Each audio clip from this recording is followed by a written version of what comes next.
Chapter 155. The Sun Clan was angry and anxious. In addition, she had just recovered from a cold, and her body was still weak. Before Qin Yining and Qin Huaiyuan returned, she could still force herself to be strong. Now that she saw Qin Yining, relying on and trusting her had become a habit. Just being questioned like this made her eyes warm and tears fall from her eyes. Sister E. Qin Yining hurriedly took out a handkerchief to wipe the Sun Clan's tears. She then asked Mother Jean, what exactly happened? When Mother Jean saw that Qin Yining and Qin Huaiyuan had returned, her hanging heart finally relaxed. She said, this morning, Miss Huaning brought rice porridge and side dishes that she personally cooked to serve Foreign breakfast. Foreign remembered their previous mother-daughter relationship and allowed her to bring a maidservant in. However, who knew that when Miss Huaning brought along a maidservant to help Kaiju tidy up the bedding and cushions, she suddenly found a voodoo doll under the Arhut bed. That doll had needles inserted into it, and old Madam's birth characters were written on it. Miss Huaning cried and took that doll to complain to old Madam. At this point, Mother Jean looked at Qin Huaning with eyes full of resentment.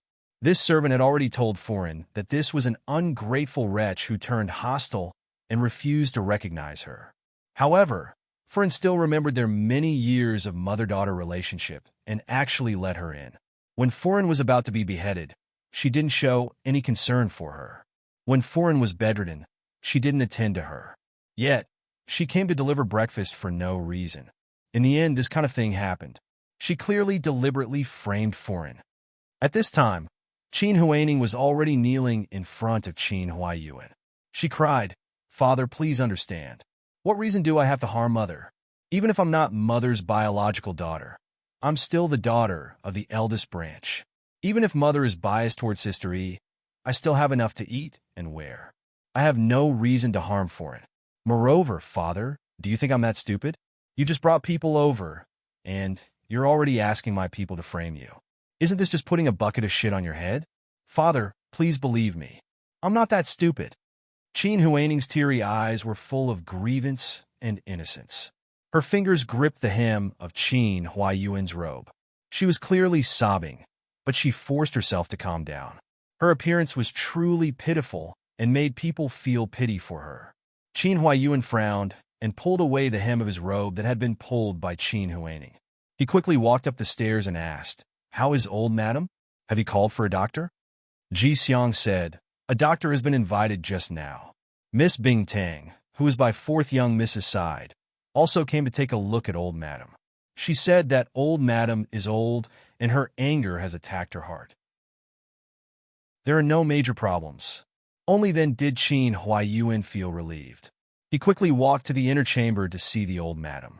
Qin Yining also helped Sun Clan into the room and said, Mother, don't worry. Leave everything to your daughter.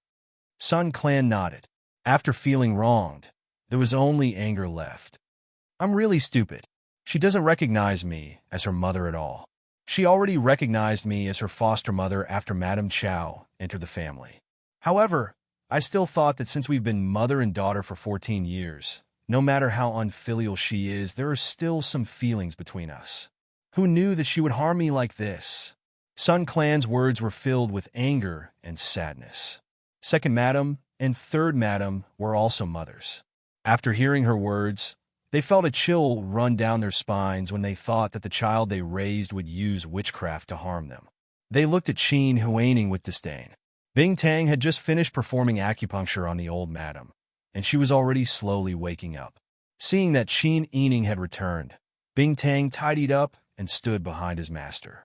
The old Madam stared at the people surrounding the bed in a daze for a long time. When she realized that Qin Huaiyuan had returned, she immediately started crying with grievance. You still know to come back. Your wife planned to kill me. You were busy with the imperial court and didn't have time to take care of your mother. Now you came back in time. Mother, please calm down. Qin Huaiyuan took the teacup that Mammy Qin brought over. He helped the old Madam sit up with one hand and fed the old Madam the warm water with the other. He gently persuaded, It's your son's negligence. There have been many things going on outside these days. De Zhou's envoy is in the capital. In addition, there were some matters after the successful peace talks. Your son was so busy that his feet didn't touch the ground. It wasn't that I didn't come to pay respects to Mother on purpose. Mother, please forgive me. Qin Huaiyuan was the old madam's favorite son. Hearing his explanation and thinking about his difficulties in the imperial court, the old madam actually understood very well in her heart.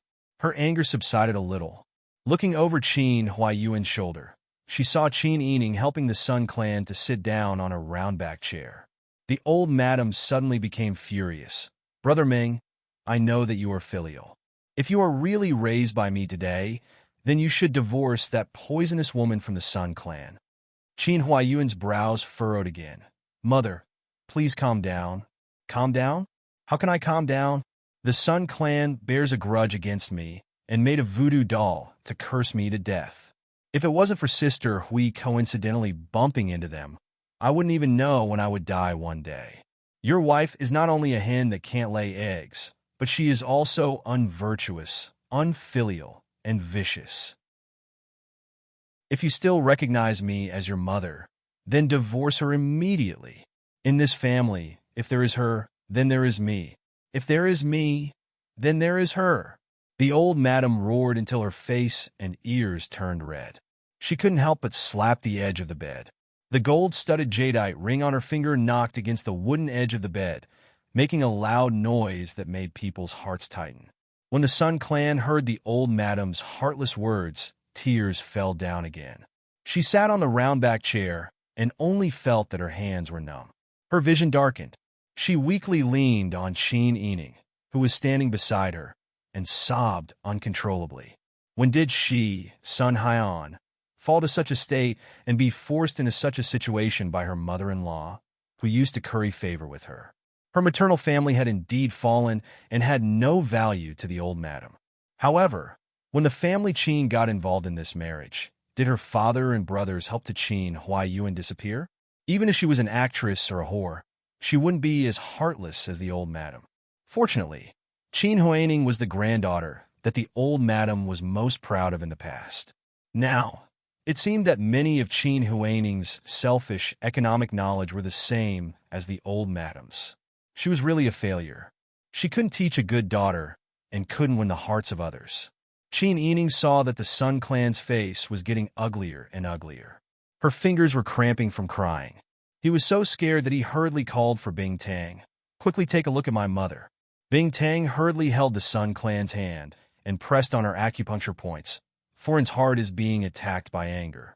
Her heart palpitations are acting up. Qin Yining's good mood from accomplishing a big thing disappeared without a trace. No matter who it was, seeing their mother being bullied to this extent, they wouldn't leave it at that. She knew that her father must have a way to persuade the old madam. However, this temporary peace obtained by persuasion only made people more suffocated. Qin Yining gritted his teeth and looked at Qin Huaining. When everyone was unprepared, he pounced forward and punched Qin Huaining in the eye. Ah! Qin Huaining screamed in pain. Before everyone could react, Qin Yining had already grabbed Qin Huaining's collar and pressed him to the ground. He didn't care about his image and started punching and kicking him. At this moment, Qin Yining only had one thought in his mind: kill this ungrateful dog. Chapter 156. Qin Huaining didn't expect that Qin Yining would dare to hit her in front of Qin Huaiyuan. She wasn't as strong as Qin Yining and was being beaten by him. His fists were like iron hammers landing on her head and face. In pain and annoyance, Qin Huaining also fought back with all her strength. Her hands scratched wildly, and her mouth cursed. You wild hussy! Stop! You dare to be impudent in front of father! Stop! Don't hit my face! Ah! Help! The hysterical curses finally turned into a miserable howl, like a pig being slaughtered. Old Madam, who had been stunned by Qin Yining's actions, finally regained her senses and hurriedly called out, "Quickly stop her! Quickly!" Mammy Qin and the others received the order and hurriedly went over to stop her. However, Ji Yun, who had been silently following Qin Yining, came forward to stop them. Mammy Qin knew that this maidservant was given to Qin Yining by Prince Zhongshuan. It was said that she was a martial artist, so her movements were a little sluggish. On the other hand, the sixth young mistress, who had been stunned, was as anxious as an ant on a hot pan. She called 4 to 5 sturdy older female servants from outside and wanted to stop Qin Yining. Jian stretched out her arms to stop the people brought by the sixth young mistress. The older female servants naturally didn't put a delicate maidservant in their eyes. They intended to show off in front of the sixth young mistress and old madam, so they naturally rolled up their sleeves and exposed their arms and wanted to come forward. Unexpectedly, Jian only went back and forth a few times. Before they felt any pain, they were already sitting on the ground. Jian said with a smile, "If you want to harm the fourth young mistress, you have to go through me first." Who wanted to harm the fourth young mistress? It was clearly the fourth young mistress who wanted to kill someone. The older female servants hesitated and didn't dare to go forward. Qin Yining grabbed Qin Huaning's hair with his left hand and pressed his knee against her back, pinning her to the ground. Qin Huaning found it hard to breathe from the pressure. He raised his neck with all his might and tried to pry Qin Yining's hands away with both hands. His face, which was full of bruises, was revealed. Old madam saw that her people were all stopped by Ji Yun. Qin Huaning was about to be beaten to death by Qin Yining. However, the people at the side were like wooden blocks and couldn't stop her.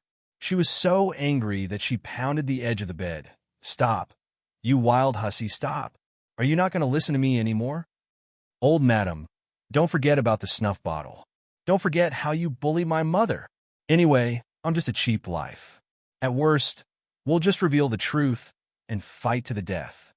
When old madam heard about the snuff bottle, she was so frightened that she didn't dare to open her mouth. When she met Qin Yining's knife-like gaze, the hair on her back stood on end. Old madam immediately pulled Qin Huayuan's arm. "She's your daughter. Why don't you take care of her? Are you just going to let her kill people here?" Qin Huayuan also felt that Qin Yining's actions weren't very good. He even used the fact that Qin Yining fabricated the snuff bottle to threaten old madam.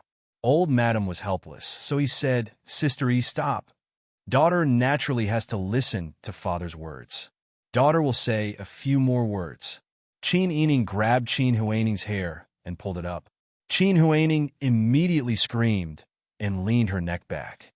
She was forced to meet Qin Yining's expression, which looked like he wanted to eat her. She was so frightened that her heart turned cold. "Qin Huaning, I told you not to try to hurt my mother. Did you forget?" "Aye." Qin Huaning was so frightened that her voice trembled. She couldn't say a single word. She knew that Qin Yining would kill her. He would definitely kill her. "What's going on with that voodoo doll?" You want to say it now, but I don't want to hear it. That doll's cloth, what was stuffed inside, what kind of needle and thread was used, what kind of ink was used to draw the birth characters, and even the font. There are discrepancies in the contents of the birth characters. There are so many clues that can be investigated. I believe that father and old madam will definitely investigate it thoroughly. Even if you don't say anything, they will still find out who did it. Qin Huaning's body trembled, and her teeth began to chatter. Qin Yining leaned close to her ear and said, "If you don't cherish your fortune, I will send you to the place you belong. Don't you feel that you have too little and aren't satisfied? I will send you back to your biological parents and leave you with nothing." Qin Huaning suddenly widened her eyes and stared at Qin Yining in horror. Qin Yining sneered and said, "Don't worry, I won't kill you. If I kill you, it will dirty my hands and dirty my family Qin's place. It will be too easy for you. I still want to keep you and let you enjoy your life." Qin Yining let go of Qin Huaning's hair and slowly stood up. "What's going on with that voodoo doll? Only an idiot wouldn't understand. If anyone believes that my mother made that doll, it can only mean that that person deliberately targeted my mother and deliberately used this matter as an excuse." Old madam was so angry that her face turned ashen. Qin Yining went to support the Sun clan's hand. He was no longer as ruthless as a yiksha when he beat people up. His tone was so gentle that it could cause water to come out of it. "Mother, are you feeling better?" The Sun clan had already recovered. She was moved to tears by Qin Yining's forceful means of standing up for her. "I'm fine. Let's go back." The Sun Clan took Qin Yining's hand and saw that her palm had been scratched by the hairpin and was bleeding in 2 places. There were also bruises and broken skin on her knuckles. She frowned in distress and said, "You have a pair of good hands. How could you end up like this?" "This is nothing. I met a wolf in the mountains. The skin on my arms and back was scratched by the wolf's claws. Aren't I fine now?" Qin Yining said it casually, but Qin Huaining, who was lying on the ground, trembled even more violently. "Father, old madam, my mother is tired. I will accompany her back to Xingning Garden first. The matter of witchcraft involves old madam. Old madam, it's better for old madam to carefully investigate who is the one who really made the doll. If you let go of the person who really cursed you, then you're not responsible for yourself." Old madam was already depressed, and Qin Yining's words made her feel even more depressed. "In addition, old madam, you don't have to keep mentioning the matter of divorcing me. Old madam, you can ask my father for his opinion. If he wants to divorce me, then divorce me. I will take care of my mother myself. It's not to the extent that I can't live without you." Qin Yining turned around to support the Sun Clan and said, "Mother, let's go." When the Sun Clan heard Qin Yining's words, her nose turned sour. She immediately burst into tears and followed Qin Yining out of the room while wiping her tears. She was like an aggrieved child who had found her family. Second Madam and Third Madam, who were watching the whole process, saw old Madam blinking her eyes and being unable to say a word. They also saw Qin Yining forcefully supporting the Sun Clan and leaving. They felt very envious in their hearts. Even if the Sun Clan didn't have a son, having such a daughter was equivalent to having a son. Qin Huaiyuan didn't sleep last night. After being tormented like this, he felt very helpless towards his mother. He took the doll that Mammy Qin handed over and looked at it. Then, he casually handed it to old madam. He pointed at the birth characters on the ugly doll and immediately said, "Someone called Chi Tai in." "Yes." The maidservant in the corridor quickly went out to call for Chi Tai. Qin Huaining raised his head with his face covered in blood and bruises. He looked at Qin Huaiyuan in horror. Chapter 157. Qin Huaiyuan sat tiredly at the old madam's bedside, his back leaning against the bedpost. As he waited for Chi Tai's arrival, he didn't want to look at Qin Huaining, much less say a word to Qin Huaining. Qin Huaining curled up on the ground. Every breath seemed to pull at the wounds on her skin and flesh. She was in so much pain that tears streamed down her face. She looked pleadingly at Qin Huaiyuan, hoping that Qin Huaiyuan would show some concern. However, Qin Huaiyuan didn't say a word. On the side, Second Madam, Third Madam, and the young ladies of the second and third branches were all silent out of fear when they saw this situation. They wanted to leave, but they were afraid of offending the old madam. If they didn't leave, they felt that it wasn't wise to get involved in the eldest branch's rotten debt. While they were in a dilemma, a maidservant came back and forth from the corridor. "Marquis, Chi Tai is here. Let him in." Qin Huaiyuan stood up and walked to the screen with his hands behind his back. After Chi Tai entered, he didn't go to the inner room. Instead, he stood outside the screen with his head down and listened to orders. "Marquis, Anne, there are 3 things. First, tidy up my manor in the suburbs and order people to guard it strictly. Huaining's daughter is infected with an epidemic. Send all of Snow Pear Courtyard's master and servants to quarantine. No one is allowed to visit without my permission. Second, investigate the origin of the voodoo doll. Once it's confirmed who did it and how they framed it, there's no need to come back to me. Directly chop off their hands and send them to the authorities. Third, contact the Health Preservation Hall. Continue to investigate the matter that was put on hold." "Yes." Chi Tai swiftly responded and turned to leave. The room was silent. Everyone looked at Qin Huaiyuan and Qin Huaining with complicated and difficult to distinguish expressions. As soon as Qin Huaining heard Qin Huaiyuan's first sentence, her body was already trembling like a leaf in the wind. When she heard the last sentence from the Health Preservation Hall, she was already sweating like rain. "Father, father." She thought she was shouting very loudly, but her voice was like a mosquito's buzzing. She could only tremble as she grabbed Qin Huaiyuan's robe. Father, I'm your daughter, the daughter you've raised for 14 years. Now that you've found Qin Yining, why don't you care about me anymore? I have not contracted any disease. So why do you want to send me to the farmstead to avoid the disease? I won't go. If I go, I won't come back. I won't go. Qin Huayuan looked down at Qin Huaining. His voice was so calm that it didn't seem to contain any anger. Sister Hui, you really disappoint me.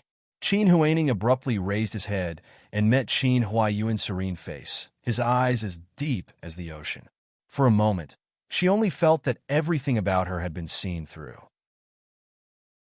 It was as if she had been stripped naked and paraded on the streets. I was framed. I didn't make the doll. It wasn't me. Although you're not my daughter, you've grown up in front of me for 15 years. I understand your character. There's no need for you to quibble now. Since you feel that my family Qin has treated you badly and unfairly, then you should leave the family Qin. Since you feel that my wife isn't worthy of being your mother, then you shouldn't call me father in the future. As for the person who made the voodoo doll, it better not be you. If it was you, I'm afraid that you'll lose your hands in the future, and your life will be very difficult. Qin Huayuan's announcement came out of nowhere. Although his voice was as calm as water, it still formed a perilous wave in Qin Huaining's life. All the honor and glory that she had piled up and hidden in the past were washed away. Qin Huaining suddenly realized how stupid she had been. In the face of Qin Huayuan's absolute authority, everything that she had managed was nothing more than a fortress made of sand. While she was feeling complacent, others could destroy it at any time with a single wave. Father, I was wrong. I know I was wrong. I didn't feel that the family Qin had treated me badly. I just couldn't accept. You couldn't accept it. You were jealous. You felt that sister, he had taken everything away from you, right? Qin Huayuan asked gently. Qin Huaining was speechless for a moment. Qin Huayuan said, You were indeed innocent when you were brought here. But do you know what your original family was like? Qin Huaining was sweating profusely. Sure enough, they had found her original family a long time ago. Otherwise, Qin Yining wouldn't have been so certain just now. Did they want to send her away a long time ago? You took Sister Yi's position and enjoyed 14 years of wealth. Yet you feel that you're innocent? The one who was truly innocent was Sister Yi. She was the one who had her happy life taken away from her. You were the one who was saved from trouble. You were very smart, but you were too smart and too selfish. You only felt that you were innocent when you were brought here, but you didn't think that the wealth you received in my family Qin was compensation from the heavens. Father, I was wrong. Don't send me away. Since you call my wife Madam, then you can call me Marquis. Qin Huayuan said, My family Qin has treated you well, yet you don't know how to be grateful. You don't remember your mother's kindness in raising you. It's really disappointing. You can go to the farmstead and stay there for a while. When the matter of the voodoo doll is resolved, I will let you meet your biological parents. Don't you feel that the family Qin has been hard on you? At that time, if you want to go back to your own family, then you can go back. After Qin Huayuan finished speaking, he took out the robe that was tightly held by Qin Huaining. He cupped his hands towards the matriarch and said, Mother, your son hasn't slept all night. I'm going to sleep for a while. The matriarch had already been shocked to the extreme by Qin Huayuan's words. After listening carefully, she felt that his words were reasonable. Although she didn't like Qin Yining because she was too smart and hard to control. However, she deeply abhorred Qin Huaining's ingratitude. Listening to Qin Huayuan's meaning, he planned to send Qin Huaining away. The matriarch frowned as she looked at the person lying on the ground and crying bitterly. Thinking that this granddaughter had been by her side since she was young, she couldn't bear it. Menguber, let's postpone the matter of Yangxing Hall. Qin Huaining only cared about crying. When he heard the matriarch's words, he suddenly remembered that his grandmother could suppress his father. For a moment, his heart was full of hope. He rolled and crawled to the front of the bed and continuously kowtowed to the matriarch. Grandmother, save me. I don't have an epidemic disease. I won't go to the farmstead. Grandmother, I didn't make a doll to harm you. I'm innocent. The matriarch rubbed her aching forehead. Qin Huaiwen had already taken a step forward and said, The matter of avoiding the disease must be done. I can't tolerate a disorderly child being raised at home. As for the matter of voodoo, if someone really intends to harm the matriarch, I definitely won't tolerate it. Let's leave it like this. Under Qin Huaiyuan's unyielding decision, the matriarch didn't have any leeway to refute. When she thought that Qin Huaining might really make a voodoo doll to harm her in order to harm the Sun Clan and Qin Yining, the matriarch's heart felt cold. Forget it. Let's do, as the Marquis says. The matriarch said in a clear voice, Lu Juan, take some people to help Huaining tidy up. Mammy Qin secretly sighed in relief and smiled in response, yes. Finally, this shitstirrer was sent away. They, the servants, could also live some peaceful days. Qin Huaining stood up with the help of the servants. His legs were as soft as noodles. The people from the second branch and third branch, including the sixth young miss, who was usually the closest to Qin Huaining, couldn't intervene in the matriarch's matter at this time. Qin Yining and the Sun Clan were in Xingning Garden. When they heard that people from Xueli Courtyard had been sent to the farmstead, they were truly shocked. Chapter 158. Qin Yining could hear that the Sun Clan was still sighing and pained, so he just smiled. People's hearts were made of flesh. Qin Yining naturally knew that it was impossible for the Sun Clan to not have the slightest bit of pity for Qin Huaining. After all, she had been raised as her own daughter for more than 10 years. Although she was angry and disappointed, even if the child was wrong, the mother-daughter relationship could not be easily erased. Qin Yining didn't want to say much about this matter. Now that her father couldn't bear Qin Huaining and punished her, there was no need for her to trouble the people of Zhaoyan Agency. If Qin Huaining could play her part in the future, she would treat her as a stranger. If Qin Huaining provoked her again, she would not tolerate it. Seeing Qin Yining sitting on the side with her eyes down and letting Bing Tang apply medicine and bandage her hand without saying anything, Mother Jean was afraid that she would misunderstand the Sun Clan and cause a rift between mother and daughter, so she hurriedly said, Madam, don't worry. The Marquis naturally has his own principles. Besides, Huaining really went too far this time. Even if she is sent to the country estate to reflect on her mistakes for a period of time, it won't be considered a heavy punishment. The Sun Clan nodded, her expression full of sorrow. I'm not worried about her. With her character, she will never let herself be at a disadvantage. I just feel that now that I have seen the true nature of so many people, I feel that I have lived for decades in vain. I never knew that there would be people in this world who would treat others like this. Even if not everyone has a kind heart, in the end, they won't have evil intentions. Qin Yining saw the Sun Clan sighing with emotion. Her eyes were as confused as a child who couldn't figure things out. He couldn't help but sigh. In fact, his mother wasn't a bad person. It was just that she had been pampered for many years and had been protected too well. In addition, her family used to be tough and didn't give the old madam a chance to show her true nature. It's not a bad thing to be able to see these people and things clearly now, isn't it? Qin Yining held the Sun Clan's hand with his uninjured left hand. When the members of the Sun Clan thought of how Qin Yining had risked his life to protect them today, they were moved. They smiled and held Qin Yining's hand, nodding gently. Miss, I've applied the ointment. Don't let it get wet for the next 2 days. After the scab comes off, apply the scar removal ointment that I specially made. I guarantee that your hand will be as good as new. Bing Tang smiled and put away the white porcelain medicine box. Qin Yining smiled and said, Thank you very much. You're welcome, Mississippi. Bing Tang retreated to the side with a smile. In the past, the members of the Sun Clan didn't like Qin Yining, so they also disliked the people around him. Now that they understood Qin Yining and hated the Chao family and the incapable ruler, the Sun Clan felt a sense of kinship when they looked at Bing Tang. In addition, Bing Tang had treated her several times, so the Sun Clan also became very gentle and polite to Bing Tang. With Miss Tang by Sister Yi's side, I can rest assured. I also have to thank you for taking care of our Sister Yi. Madam, what are you saying? It's this servant's duty to serve Mississippi. Bing Tang smiled and bowed. When the members of the Sun Clan heard her call herself a servant, they sighed. She was considered lucky. Although her family was destroyed, at least her mother and sister-in-law were still alive. She also had a husband that she could rely on and a daughter that was capable. Bing Tang was truly pitiful. Her family was gone, and as the daughter of a wealthy family, she still had to be a servant.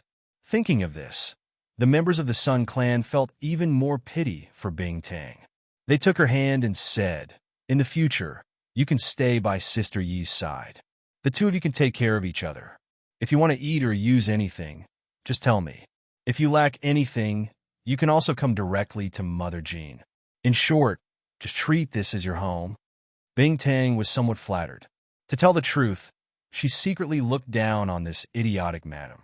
She only felt some sympathy for the fate of the Sun clan. Now that the Sun clan had come to their senses and were treating her so kindly, Bing Tang immediately knew why.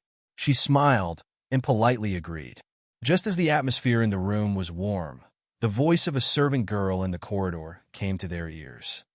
"The Marquis has returned." The curtain was lifted and Qin Huaiyuan entered. The members of the Sun clan and Qin Yining both stood up and saluted in unison. Qin Huaiyuan waved his hand and said, "There's no need to be so formal at home." Qin Yining calculated the time and knew that Qin Huaiyuan should have gone to find Chao Yuqing and settled the matter of the Taiten before returning. After not sleeping last night, and after what happened in the morning, Qin Yining felt tired. Presumably, Qin Huaiyuan was even more tired. She smiled and said, "Daughter will take her leave first." The members of the Sun clan smiled and nodded. She instructed Mother Jean to send them off, while she helped Qin Huaiyuan change his clothes. Qin Yining led Ji Yun and Bing Tang all the way to the shore and pavilion. When they passed by the back garden, they heard a commotion and crying in front of the Chuehua gate not far away. Looking carefully, they saw that it was Chao Yuqing and Qin Huaining. "Adoptive mother, I beg you, I don't want to go out. I'm not sick, I'm not infected. Adoptive mother, please tell father. As long as you say it, father will definitely listen." Qin Huaining knelt in front of Chao Yuqing, crying pitifully. Chao Yuqing's voice was very helpless. "Get up. You've done such a wrong thing. Even the Marquis has spoken. There's no room for anyone else to plead for leniency. I did it for adoptive mother." Qin Huaining didn't expect Chao Yuqing to flatly refuse, so her tone was somewhat anxious. When Chao Yuqing heard this, her beautiful face turned cold. She raised her eyebrows and said, "Miss Huaining, please be careful with your words. What do you mean by for me? Could it be that I was the one who asked you to murder the old madam?" Qin Huaining realized that she had blurted out something and hurriedly tried to explain. Chao Yuqing's patience had run out. She led her people past her and headed straight for the second door.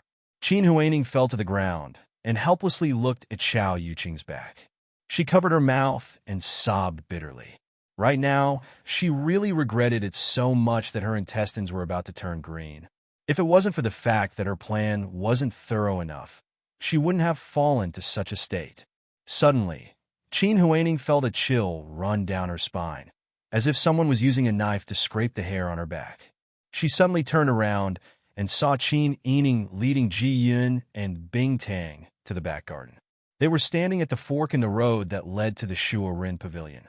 Qin Yining was dressed lightly, but her bright and beautiful face made her feel disgusted just by looking at her.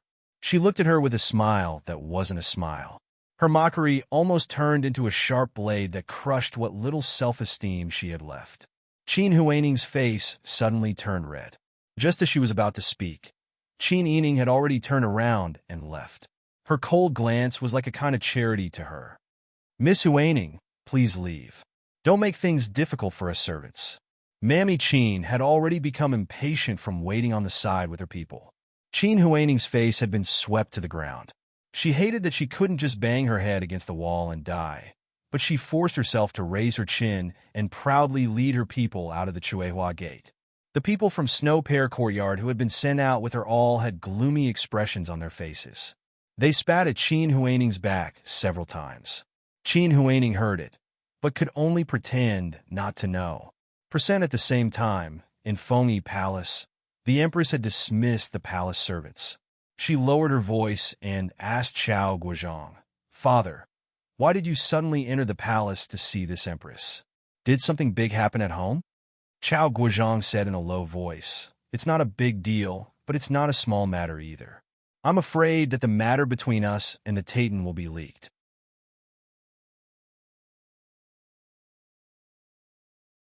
Chapter 159. Chao Guozhang looked around to make sure the palace doors were closed and no one was spying. Then he said in a low voice, Has Nyang heard about the big fire in North Jushin Market? The Empress shook her head blankly. With her temperament and position, if she didn't intentionally spy or someone else deliberately told her, how could a fire that seemed normal to the outside world reach her ears? Chao Guozhang then said, Last night, the residence where we arranged for those people caught fire. The Water Dragon Bureau's people went to put out the fire, but the water sprayed out from the water wheel turned into oil. The fire grew bigger and bigger. Just as the 5 cities' warden's office and the Water Dragon Bureau's people rushed to put out the fire, the people living in the residence ran out of the door and disappeared. Disappeared? The Empress's slightly hoarse and delicate voice was full of disbelief. This was clearly set up by someone who is targeting our Chao family. Chao Guozhang nodded and said, The Titan princess was furious. This subject urgently investigated and interrogated everyone in the area who might have been in contact with the residents. In the end, I got some clues from Su Mao. A few days ago, the 4th young miss of the family Qin passed by here and said that she lost a gold bracelet inlaid with jade. It was picked up by someone in the residence, and she asked Su Mao to help her search. Su Mao sternly refused. Other than the 4th young miss of the Qin family, there was no one else. That wild hussy of the family Qin? The Empress narrowed her eyes. That wild hussy is not simple. She has a foxy appearance and charmed a barbarian of the Zhou dynasty. He even gave her the large Huichun garden. This Empress looked carefully. That wild hussy looks very much like Qin Ming. Maybe she has as many wicked ideas as Qin Ming. Speaking of this, the Empress frowned and said, Father, Qin Ming is not an easy person to deal with. This Empress has been by the Emperor's side for so long and hasn't found any useful information about Qin Ming from the Emperor. But my sister is so useless. She only thinks about love all day and can't find anything. Chao Guozhang saw that the Empress was going off topic, so he said, It's good that your sister only treats Qin Ming wholeheartedly. Qin Ming is now my virtuous son-in-law.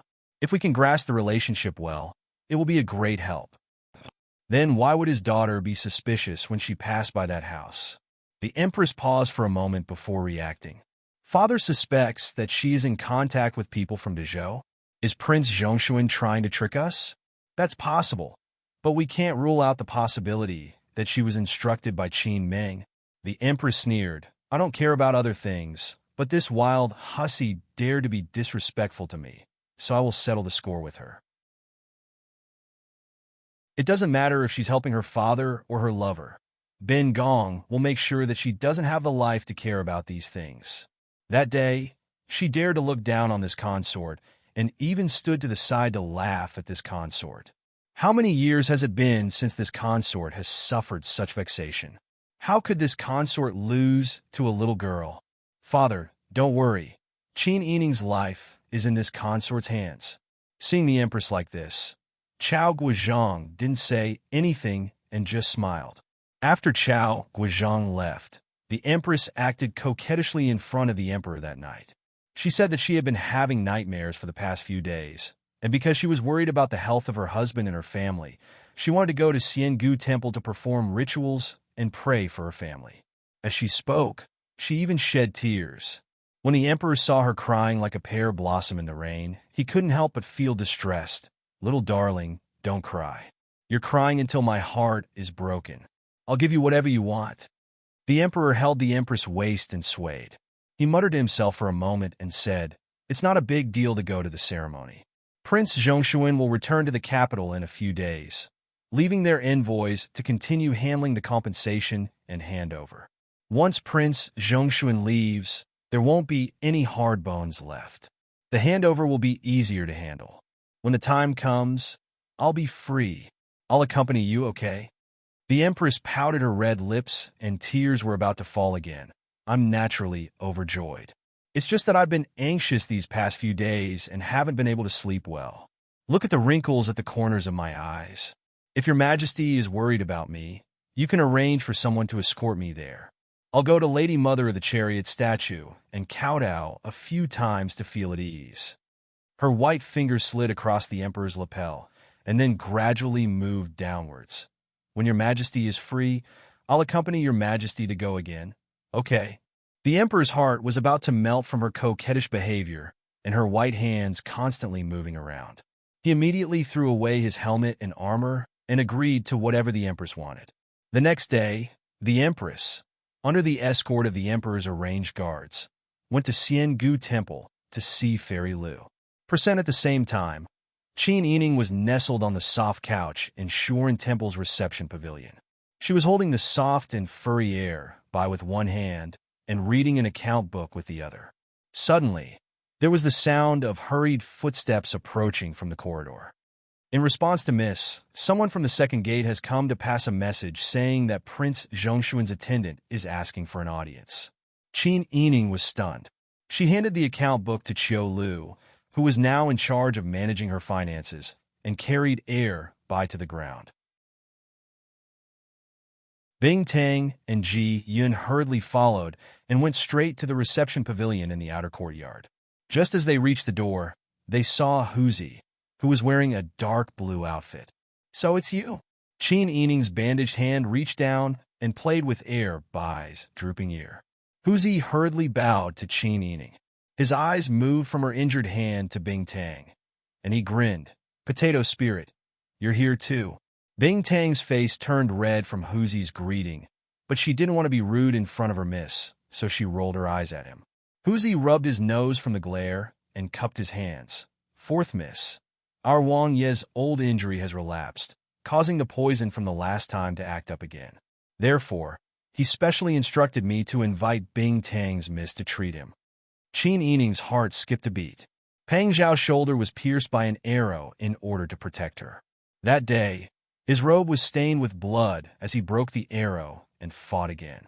The image of him standing in front of her and fighting against the Titan was still engraved in her mind. Being poisoned was not a small matter. Bing Tang's medical skills were good, and she was well educated. However, she was still too young to be able to handle Bing Tang. What if there was something wrong with her? Qin Yining frowned worriedly. Bing Tang's miss didn't care and curled her lips. Is Wang Ye's poison really acting up? Huzi's face couldn't help but turn red when Bing Tang's big round eyes stared at him. He grinned even more happily. Yes, it's acting up. Therefore, I'll have to trouble fourth miss to bring Bing Tang's miss to him. He put his palms together and begged. Qin Yining was confused by Huzi's behavior. She looked at Bing Tang inquiringly. Bing Tang glared at Huzi and said, Miss, don't listen to his nonsense. Although Wang Yi suffered a lot of injuries during the years of war, the poison had been cured at that time. Now that he is talking nonsense about his poison acting up, there must be something fishy about it. Qin Yining nodded slightly when she heard this. But Huzi said, Fourth young miss, in any case, seeing our prince's sincerity towards you, let's go. Qin Yining's face turned red.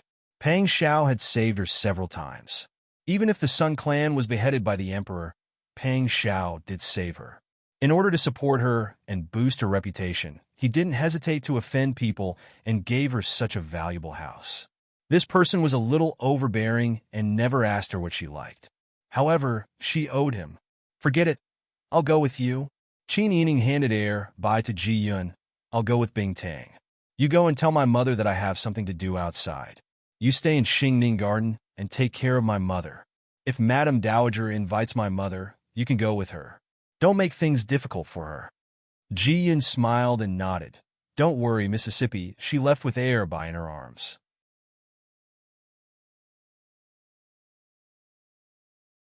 Chapter 160.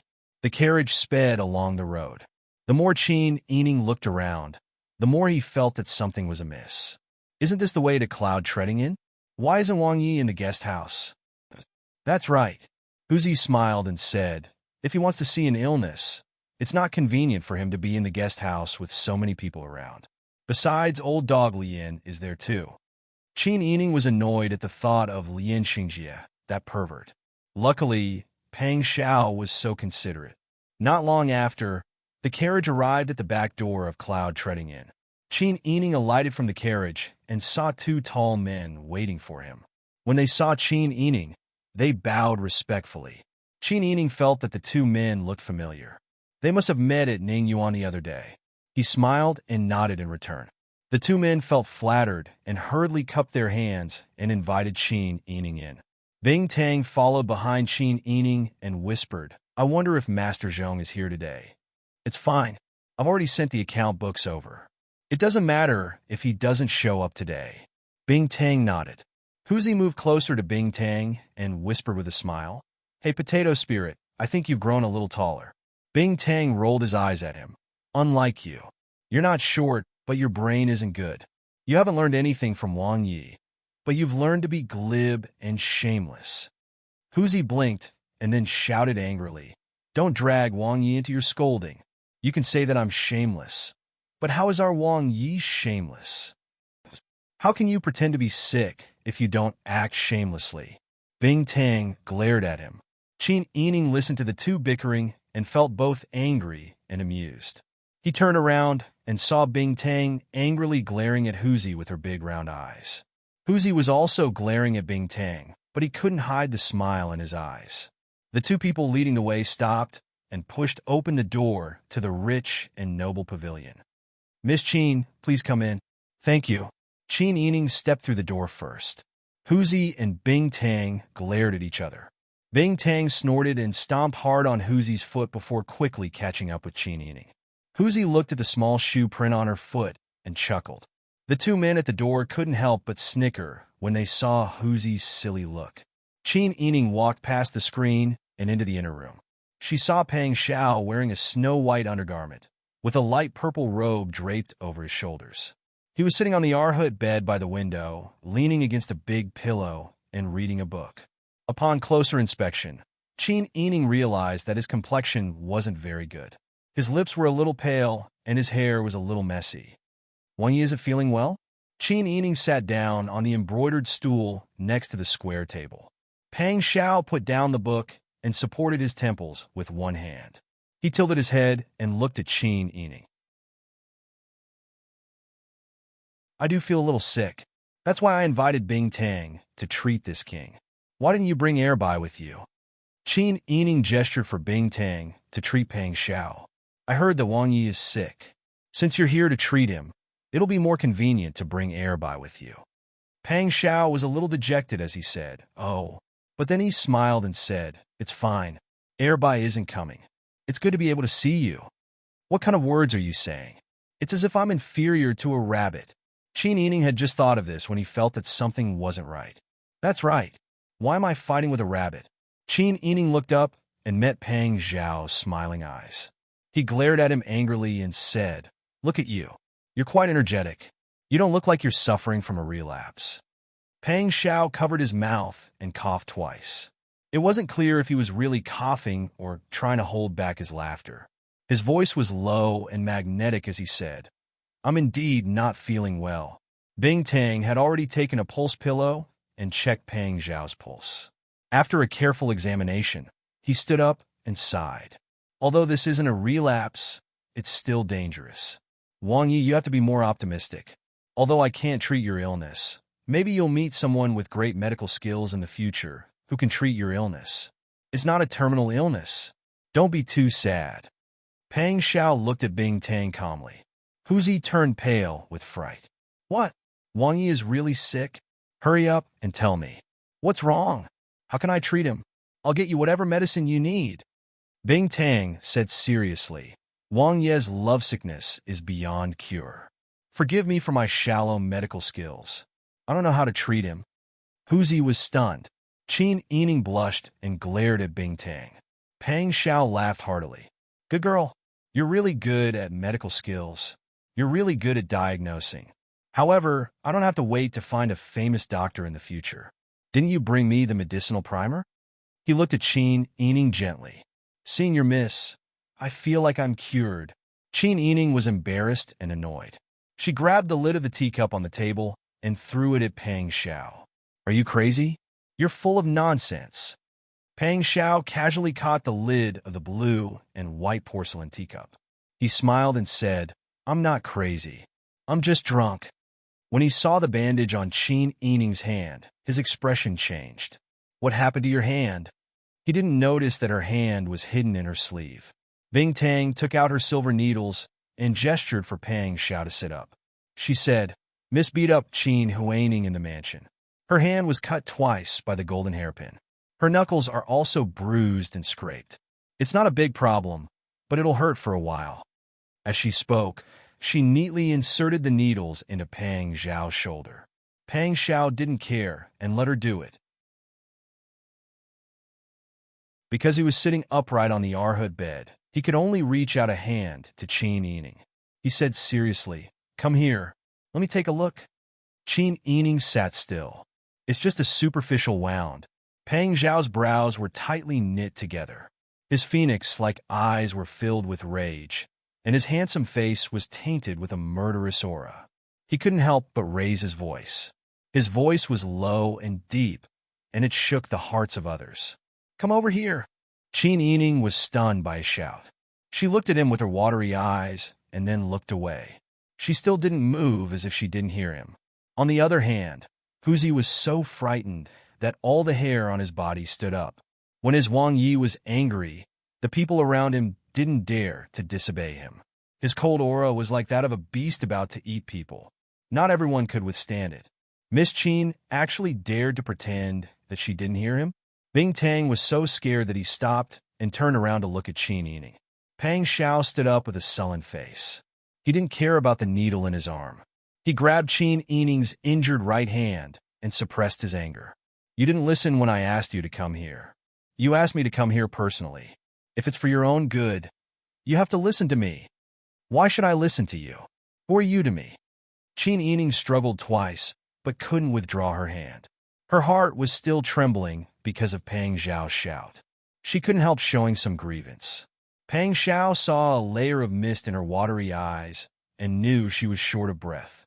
He deftly untied the bandage and saw that there were indeed 2 cuts on her palms.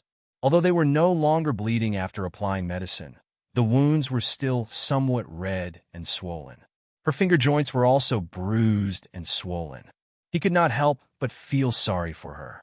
He brought her hands to his lips and blew on them gently. Did Qin Huaining bully you?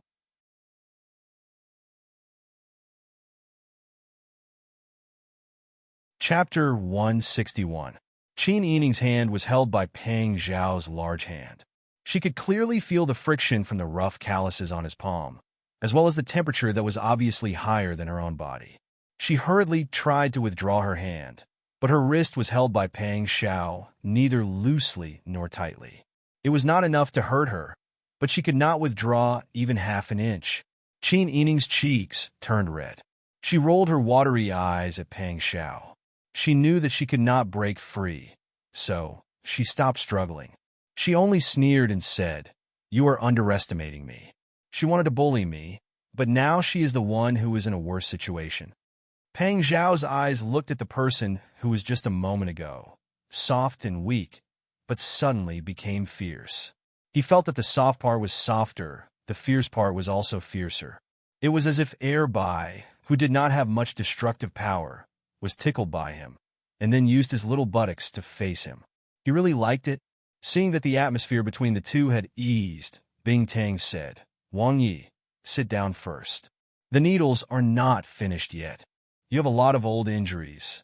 It is inevitable that you will feel pain and itch when it rains. Later, I will give you a prescription to recuperate. You will need to take it for 1.5 years to get better. Huzi said, Wang Yi is usually in the military camp. It is difficult for him to take medicine to recuperate. However, as long as you are willing to give me a good prescription, I will carry the medicine to Wang Yi even if I have to carry the medicine to the battlefield. Pang Xiao sat down on the embroidered stool next to Qin Yining. Bing Tang took out the needles and continued to practice. Qin Yining understood the meaning behind Huzi's words. She asked, Why didn't Wang Ye's Tiger Army go back to receive the reward after making such a great contribution? Is there going to be another battle? Huzi heard this and secretly scolded himself for his slip of the tongue. He also lamented that Qin Yining was too sharp. He did not dare to look at Pang Xiao and lowered his head. Pang Xiao smiled and said, "Don't worry. No matter how busy I am during the training, I have a way to come and see you." Qin Yining understood that he wanted to say goodbye. He also knew that he was Wang Yi from Dezhou and could not stay in the Dian dynasty forever. Although he wanted to say goodbye, this person was too unscrupulous. "Wang Yi, it is better to be careful with your words. Aren't you afraid of criticism and misunderstanding?" Pang Xiao raised his eyebrows and said, "Go ask around. Go out and ask." This person was too. Qin Yining said with shame and annoyance, "Why are you so domineering? I hope you will not speak like this in the future. Who you like is your business. Don't make fun of me. You and I are from different countries. We have different standpoints. Moreover, there is a national grudge between us. You know it is impossible, so why do you keep doing this? That is to say, if there is no national grudge, if there is no national difference, you will think it is possible between us? At most, this prince will just eliminate these differences." Qin Yining looked at the serious Pang Xiao in surprise. At this time, he was different from his usual frivolous attitude in front of her. His expression was very focused and serious.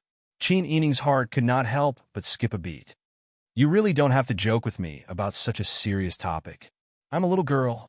I can't bear it. Who told you that this was a joke?" "You." Qin Yining was so angry that her face turned red. Facing Pang Xiao, she could not understand what this person was thinking. He was always very domineering towards her. He never asked for her opinion, but everything he did was for her own good. She could not really get angry. He did things without any rules. Even if she wanted to plan something, she could not grasp the pattern.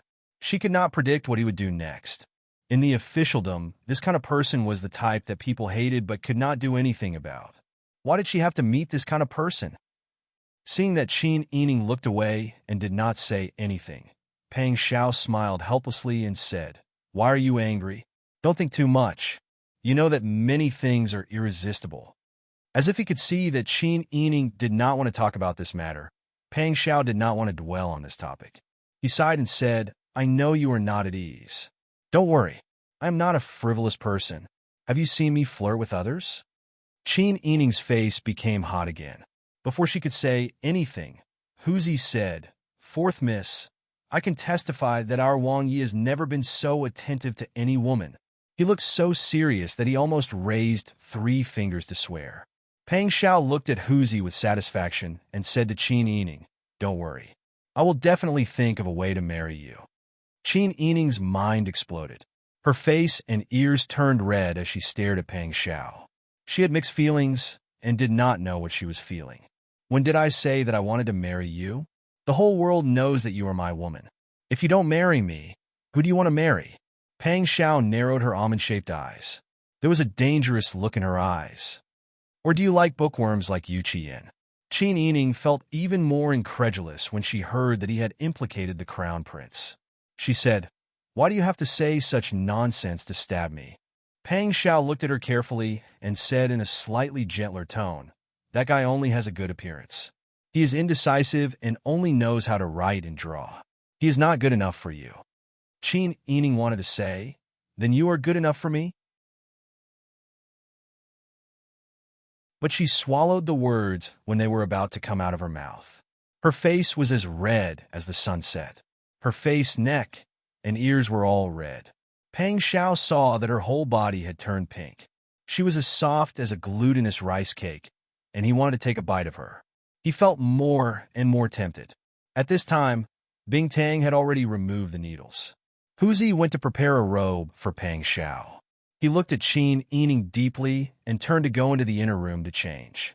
Bing Tang went to the side to write a prescription. Qin Yining looked down at her right hand that had been carefully bandaged by Pang Xiao while they were talking. She was a little lost in thought. Did she hate Pang Xiao? The answer was no.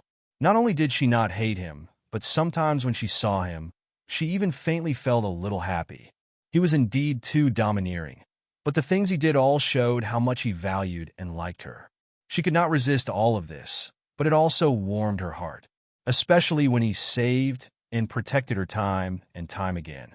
Qin Yining was a lonely person who was used to being independent. She was always planning for herself and for others.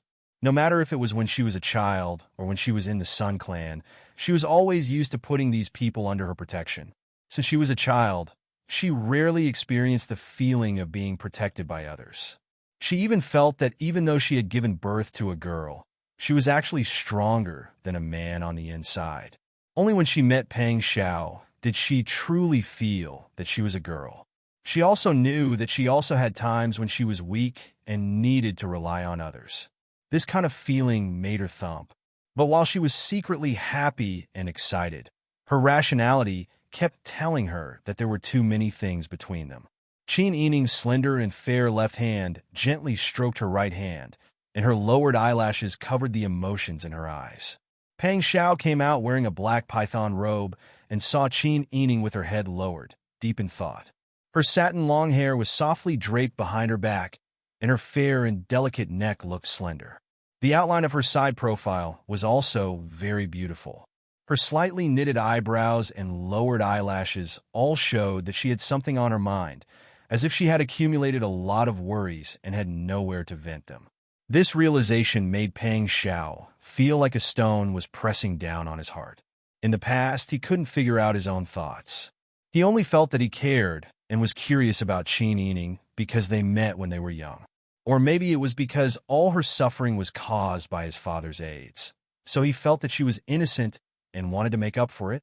Or maybe it was because they were both controlled by people's fates. Pang Xiao admitted that he was too domineering towards her, and it was all because of a little possessiveness. But these days, he couldn't control his emotions every time he encountered her. His rationality often lost, and his feelings took the upper hand. Everything he did was biased towards her.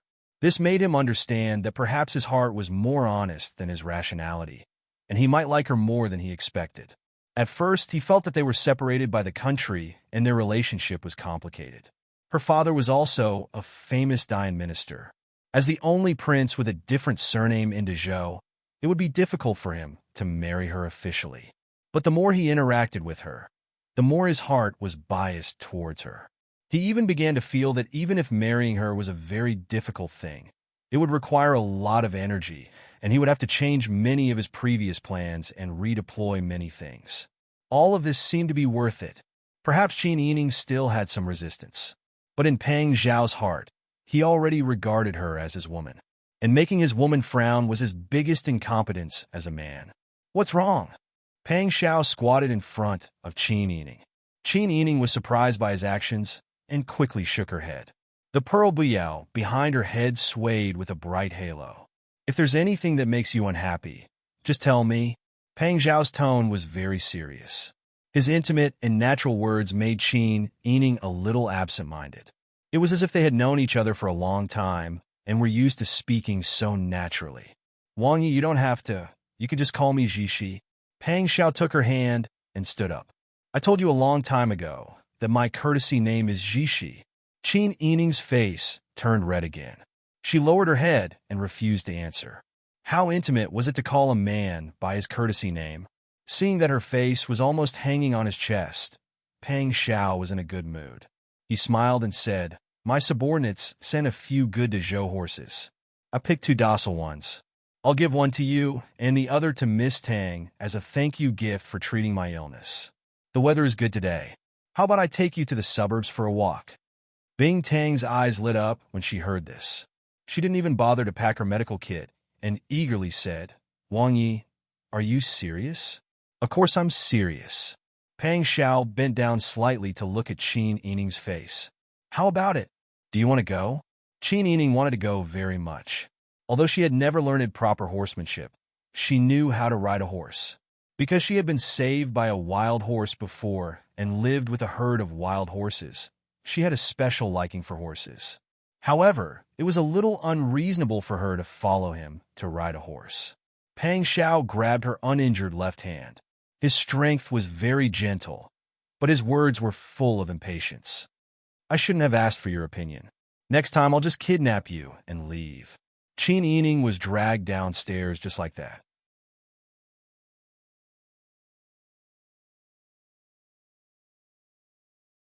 Chapter 162.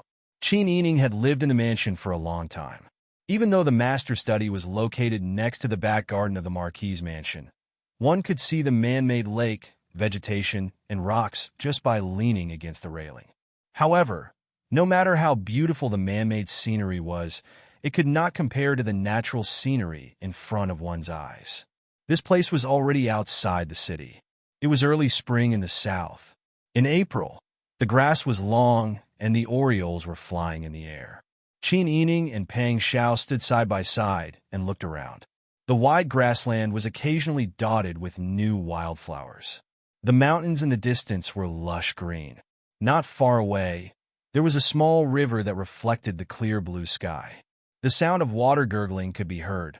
Occasionally, there were gray rabbits jumping happily on the grassland. White butterflies were flying and dancing on the unknown wildflowers. Their breath was filled with the unique fragrance of spring grass. Nearby, there were a few horses eating grass with their heads lowered. For a moment, Qin Yining felt as if she had returned to the difficult but free time in the mountains. How is it? Do you like it? Pang Xiao asked her with his hands behind his back and his head lowered. His eyes were somewhat cautious, like a child who longed for praise. Qin Yining laughed softly and nodded. I like it very much. How did you find this place? Seeing that she was no longer wearing a straight face and was emphasizing etiquette and status like an old scholar, Pang Xiao was very happy. He smiled and said, I'm used to being free. When I have nothing to do, I like to ride a horse and go out for a ride. I found this place by chance and wanted to bring you here to take a look. He held her hand with his large hand and walked towards the horses at the side. Qin Yining's face flushed red. She struggled twice, but his large hand held her even tighter. Looking around, Qin Yining saw that the people Pang Xiao brought were all looking down with no expression on their faces. Only then did Qin Yining's heart feel a little better. Pang Xiao pointed at a tall, white horse not far away and said with a smile, This is White Cloud. I'm giving it to you. Do you like it? Qin Yining was captivated by the handsome white horse in front of him at first glance. Its body was a shiny, silvery white color without any impurities, and its coat was as bright as silver satin under the sun. Its big, furry eyes were moist and gentle, and when it saw Qin Yining approaching, it broke free from the retainer holding the horse and trotted happily to Qin Yining. It lowered its head and gently rubbed against Qin Yining's cheek and neck, as if they had grown up together. Qin Yining laughed happily. He stretched out his long arms and hugged the white horse's neck. You're called by Yin? Do you like me? The horse gently rubbed Qin Yining's neck and cheeks. You're so beautiful.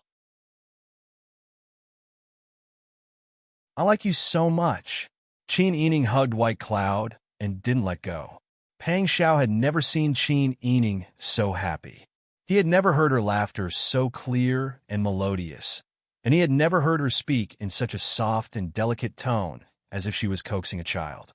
In his memory, Qin Yining was always cautious, self-restrained, intelligent, and decisive. She was rational and strong. She didn't seem like an unmarried woman at all, but like an adult who had experienced a lot. Only when she was so lively and happy now, she was a real 15-year-old girl. Her voice was like a small brush brushing against Pang Xiao's heart. In fact, he also wanted to hug her neck and say to her, You're so beautiful. I like you so much. Qin Yining hugged White Cloud's neck and turned around to ask Pang Xiao, Wang Yi really wants to give it to me? Her bright smile was still on her face, and the two dimples on her cheeks were extremely cute. Pang Xiao's gaze was extremely soft. He smiled and said, Of course it's true. White Cloud is also a Fergana horse. It's a distant relative of Black Cloud. It can be considered as his younger brother. If you miss me in the future, let White Cloud take you out for a walk. Pang Xiao took over the reins handed to him by Huzi, then patted his warhorse, which had a shiny black coat. Qin Yining nodded repeatedly. Black Cloud, White Cloud, it sounds like they are relatives. She took the reins and nimbly mounted the horse. Her skirt fluttered lightly, drawing a beautiful arc on the horse's body. Pang Xiao saw her confident and at ease posture of mounting the horse, and her valiant and formidable-looking appearance as she sat upright on the horse. His heart thumped like a drum several times. He fought on the battlefield and was in a trance. Naturally, he didn't admire those delicate and weak women, nor did he like women who only knew how to put on airs. He was attracted to Qin Yining because of her appearance, but more because of her temperament and way of dealing with things. But today, just Qin Yining's action of mounting the horse really hit his heart. Pang Xiao seemed to hear the sound of fireworks exploding in the sky. She was indeed the one who should belong to him. She was good at both civil and martial arts. She was both tough and soft. How could Qin Yining have the time to pay attention to Pang Xiao's performance? She shook the reins, and White Cloud immediately galloped away excitedly. She lowered her body, her long hair fluttering behind her head and her skirt fluttering in the wind. She heard the sound of the wind whistling in her ears. The wind hit her face and body, and the refreshing air was mixed with the fragrance of grass and flowers. She felt that all the depression in her heart had disappeared in this vast world. Huzi and the Jinghu Wei saw Qin Yining mounting the horse and galloping away. They were originally nervous and wanted to chase after her. What a joke! If something happened to Miss Qin under their watch, Wang Yu would definitely swallow them alive. But in just a few breaths, White Cloud had already galloped several zhang away. Although their horses ran fast, they couldn't keep up with White Cloud's speed. Fortunately, upon closer inspection, Qin Yining's riding skills were very exquisite, which made them feel relieved. Huzi turned the horse around and galloped back to Pang Xiao's side. Seeing Pang Xiao holding the reins and standing beside Black Cloud in a daze, and her eyes were blurred as if she was deep in thought, Pang Xiao couldn't help but worry. Master, fourth young lady has already run far away. Aren't you going to chase after her and take a look? Pang Xiao came back to her senses and steadied her mind before jumping onto the horse's back. Looking into the distance, Qin Yining's figure had already turned into a small. Pang Xiao couldn't help laughing. With White Cloud's speed, we won't be able to catch up. Don't worry, she'll be back soon. Huzi said, I didn't expect fourth young lady's riding skills to be so exquisite. White Cloud is usually so arrogant that I can't even touch it. But when it saw fourth young lady, it actually clung onto her. It really doesn't have any of the pride of a Fergana horse. Could it be that horses nowadays also know how to look at beauties? As soon as Huzi finished speaking, he felt a chill run down his spine. He turned around and saw Pang Xiao's half-smiling eyes. Huzi's heart quivered. He carefully recalled what he had just said and immediately began to sweat profusely. He swore to the heavens that he definitely didn't mean to mock his Wang Yi. Hey, master, I'll go check on Potato Fairy. Huzi pulled the reins and fled in panic. He chased after Bing Tang, who was happily riding on a date red horse. Pang Xiao found it funny. He urged his horse to meet Qin Yining, but he was thinking about another problem. Should he not have given Qin Yining a stallion? He should have picked a mare for her. Thinking about how Qin Yining hugged White Cloud, praised it for its beauty, and said that he liked it, Pang Xiao couldn't help but feel depressed. Qin Yining didn't hug him, didn't praise him for his beauty, and didn't say that he liked him. He couldn't even compare to a horse.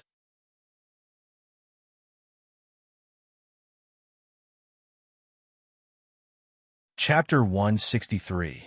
Qin Yining had not felt so refreshed in a long time. Ever since she returned to the Marquis Fu, her days had been like walking on thin ice. Her only goal was to continue living. Later, she experienced the fall of her maternal family. She was forced to participate in the peace talks, her mother was almost beheaded, and she was kidnapped by her maternal grandmother. When she thought about all of these things, she realized that in less than half a year after returning to the Fu, she had racked her brains more than she had in the 14 years she had spent outside. Her self-restraint had also reached the limit. Today, she felt as if she had thrown away all of her worries after letting the reins go. Gradually slowing down, Qin Yining looked at the man sitting on the tall horse and wearing a black embroidered robe. Qin Yining's mind was momentarily distracted. The tall and handsome man sat on the black and shiny horse. His back was straight, and he had the masculine and heroic aura of a soldier. Paired with his long eyebrows, phoenix eyes, high nose, and thin lips, there was a sense of freedom in his handsomeness. His smile even had some joy and naivety. Scenes from when they had met each other flooded her mind. Qin Yining could not help but blush. She forced herself to look away, afraid that his charm and sharpness would burn her eyes. Pang Xiao urged his horse closer, and the two pulled on the reins. White Cloud and Black Cloud seemed to be familiar with each other. They snorted and approached each other, their necks touching, their ears rubbing against each other. Pang Xiao looked at Qin Yining with a smile. "How is it? Don't you feel much better after running for a while?" Qin Yining's cheeks were red. He nodded heavily and said, "I haven't run so freely in a long time. I have to thank you for giving me White Cloud." "If you want to thank me, are you only going to say it verbally?" Pang Xiao shook the reins and rode side by side with Qin Yining. The two Fergana horses, one black and one white, slowly walked towards the official road. Qin Yining smiled and said, "Is Wang Yi such a petty person? All right, how do you want me to thank you?" "I want you to devote yourself to me. Do you agree?" Pang Xiao laughed. Qin Yining's face suddenly turned red, and he glared at him with a red face and ears. Why is Wang Yi always joking like this? He's not a lecher, yet he keeps saying such things. People will laugh at him if they hear him. Who dares to laugh at me? Pang Xiao leaned closer to Qin Yining and looked at her seriously. "Besides, I'm not joking." Qin Yining pursed her lips. Her long eyelashes fluttered, but she didn't say a word. She simply allowed Pang Xiao to hold her reins, allowing the White Cloud and the Dark Cloud to travel side by side. From Pang Xiao's angle, he could see her red ears and neck, as well as her long eyelashes fluttering like butterfly wings when she was nervous. Seeing that she did not speak, Pang Xiao was delighted. She didn't reject him, which meant that she didn't hate him. Maybe she liked him. There was no rush. As long as she didn't hate him, there was still hope. Pang Xiao chuckled and suddenly urged his horse to gallop on the official road. Qin Yining was startled and quickly grabbed the reins. "Why did you suddenly speed up? You scared me." Her reproachful words were carried by the wind to his ears. They were soft and gentle, making him itch from the bottom of his heart. The sky was blue and the trees were green. The sky was high and the ground was wide. He was riding his beloved horse with his beloved woman by his side. Pang Xiao only felt an unprecedented satisfaction at this moment. A sense of heroism arose spontaneously, making him laugh loudly. His laughter lasted for a long time. Huzi and the two Jinghuwei who were following behind felt his carefree and heroic spirit, and they also laughed out loud. Huzi thought of the war song in the army, so he stretched his neck and sang loudly, clad in iron armor, carrying a long sword. "Fighting with my son, the road is long." Huzi's voice was loud and clear, which was unique to youth. In the vast world, Qin Yining couldn't help but feel agitated when he heard such a voice full of energy. Just as Qin Yining turned around to look, Pang Xiao's deep and vigorous voice sounded beside him. "Sharing a common enemy, living and dying together. Fighting with my son, my heart is not lazy." The two Jinghuwei also sang loudly, stepping on Yin Ran, chasing after Huer. "Fighting with my son, my song is fearless." The man's deep and vigorous voice was not tactful, only full of heroic spirit.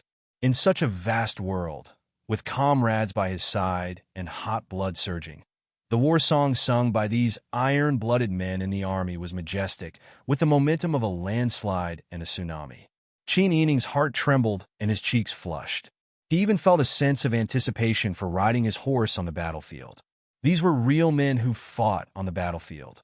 Even if they were from different countries in troubled times, they would rather be cut to pieces to protect their own countries. But compared to the prosperity and corruption of the Dayan imperial capital, Qin Yining couldn't help but sigh when she thought of the fatuous emperor and the demon empress who sought pleasure all day long, committing all sorts of outrages, and having the courage to murder meritorious officials, but without the courage to draw a bow on the battlefield and trample on the ground. After running for a while, Pang Xiao slowed down. Qin Yining looked over and saw a large group of people on the official road not far away. Although they were still far away, she could see that the leader was Qin Huaiyuan, who was wearing a red official's robe. The rest of the people were all wearing official's robes. Because she didn't know them, she couldn't see their faces clearly. But she could tell that there were Dian officials and Dezhou soldiers in this group. Qin Yining's heart skipped a beat. She looked at Pang Xiao questioningly. Pang Xiao had already let go of her reins and led Huzi and the two Jinghu Wei soldiers forward. Qin Yining naturally slowed down her horse's hooves and stopped a distance away from Bing Tang. Bing Tang was also surprised. He whispered, "Miss, they are? I'm afraid they are here to send us off. Today should be the day Wang Yi departs." Qin Yining couldn't hide the complex emotions in her eyes. She sighed faintly and felt an indescribable sense of loss in her heart. This person probably tricked her to come out because he wanted to see her again. But after the joy and happiness she had just experienced, she suddenly had to face separation. Qin Yining felt an indescribable sense of sorrow in her heart. She was surprised to find that there were tears in her eyes. This was really bad. What was her relationship with him? Why was she sad? Qin Huaiyuan saw that his daughter was following behind Pang Xiao's group. Qin Yining and Bing Tang's horses were exceptionally handsome and were even taller than the horses of Dian. He knew that Pang Xiao must have sent them off. Today's trip must have been planned by Pang Xiao. Qin Huaiyuan couldn't help but feel a bit helpless. There were many officials from the Ministry of Rites present today to send them off. The rumors of Pang Xiao and Qin Yining's relationship had already spread throughout the city. They had publicly expressed their feelings for each other and even sent them off as gifts. Now that Pang Xiao was returning to the country, there were actually women sending them off in a place where women shouldn't be. Didn't this prove the relationship between the two even more? The officials from the Ministry of Rites had already started to exchange greetings with Pang Xiao. They exchanged some pleasantries.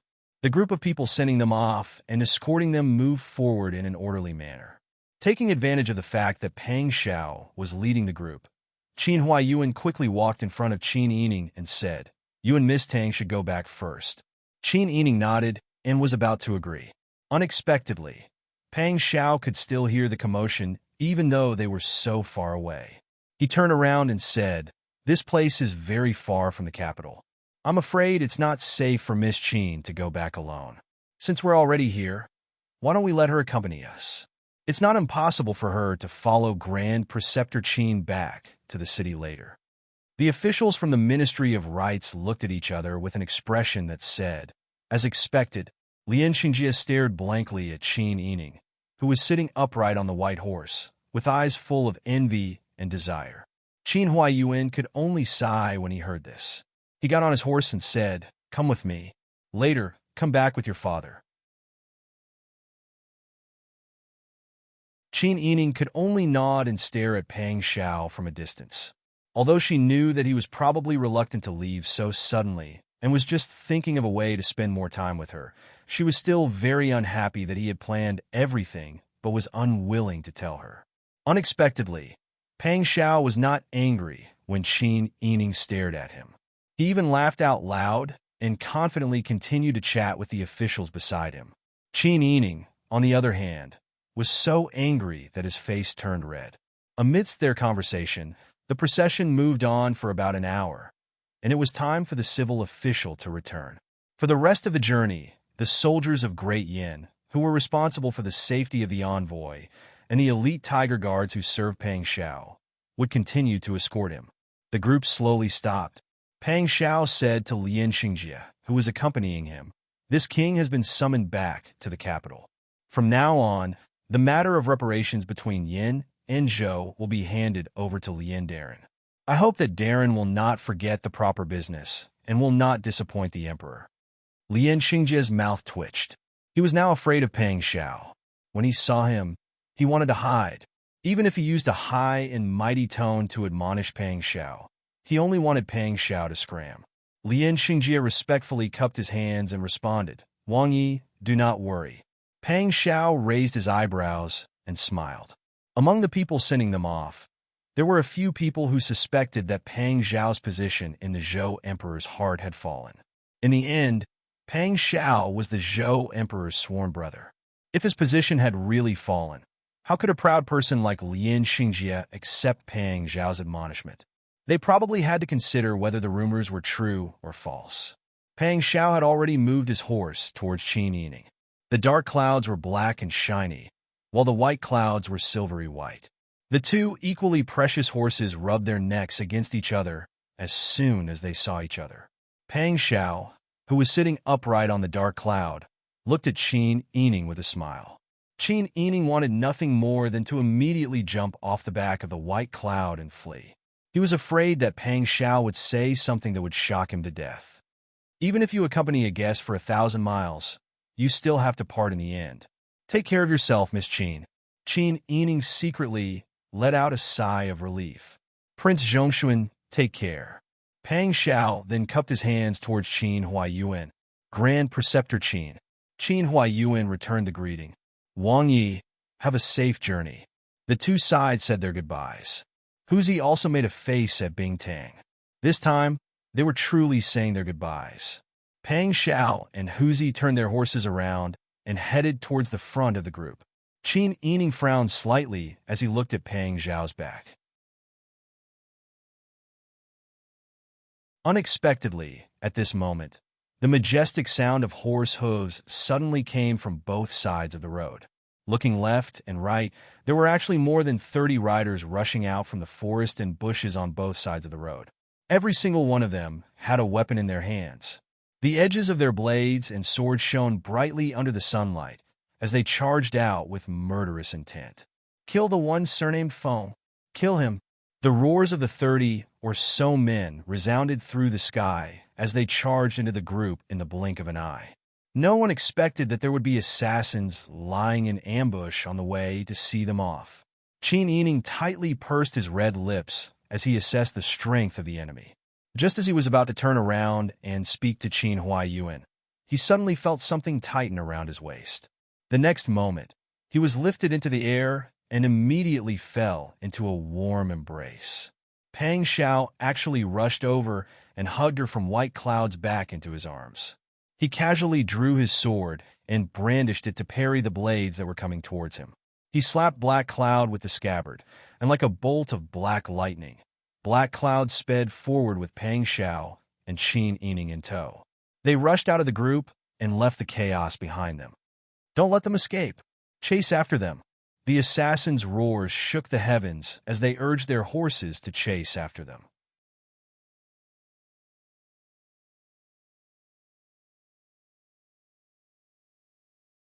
Chapter 164. The Black Horse galloped. White Cloud had caught up at some point and was not far behind Black Cloud. Behind them were Huzi and Pang Xiao's two bodyguards, who were following them from a distance. The 30 or so assassins who were chasing after them were also closely following them. The sound of horse hooves and shouting came from behind them. Qin Yining did not know what was going on with Qin Huaiyuan. She wanted to look back nervously, but Pang Xiao's tall body blocked her view. Hold on tight. Don't be afraid. Pang Xiao hugged her waist with one hand and whispered into her ear. Black Cloud sped up. The cold wind whistled and messed up her long hair. The strong wind hurt her cheeks. Because she was sitting sideways and the saddle was limited, she was sitting very uncomfortable. She was also afraid that she would fall off the horse. At this moment, she could not care so much. She could only hold on tightly to Pang Xiao's clothes and bury her face in his chest. Looking down at the person in his arms, Pang Xiao's eyes were so soft that water could come out of them. One of his iron arms wrapped around her, as if he had built a solid wall around her. Don't worry. Now it seems that those people came for me. The officials who saw us off should be fine. Qin Yining was surprised that he could read her worries. Pang Xiao said again, Now you were pulled onto the horse by me. You were implicated by me. Do you resent me? At this time, you still ask these questions. Qin Yining raised her head to look at him. She felt that this position was too intimate. Her body stiffened, and she quickly lowered her head. Resent you for what?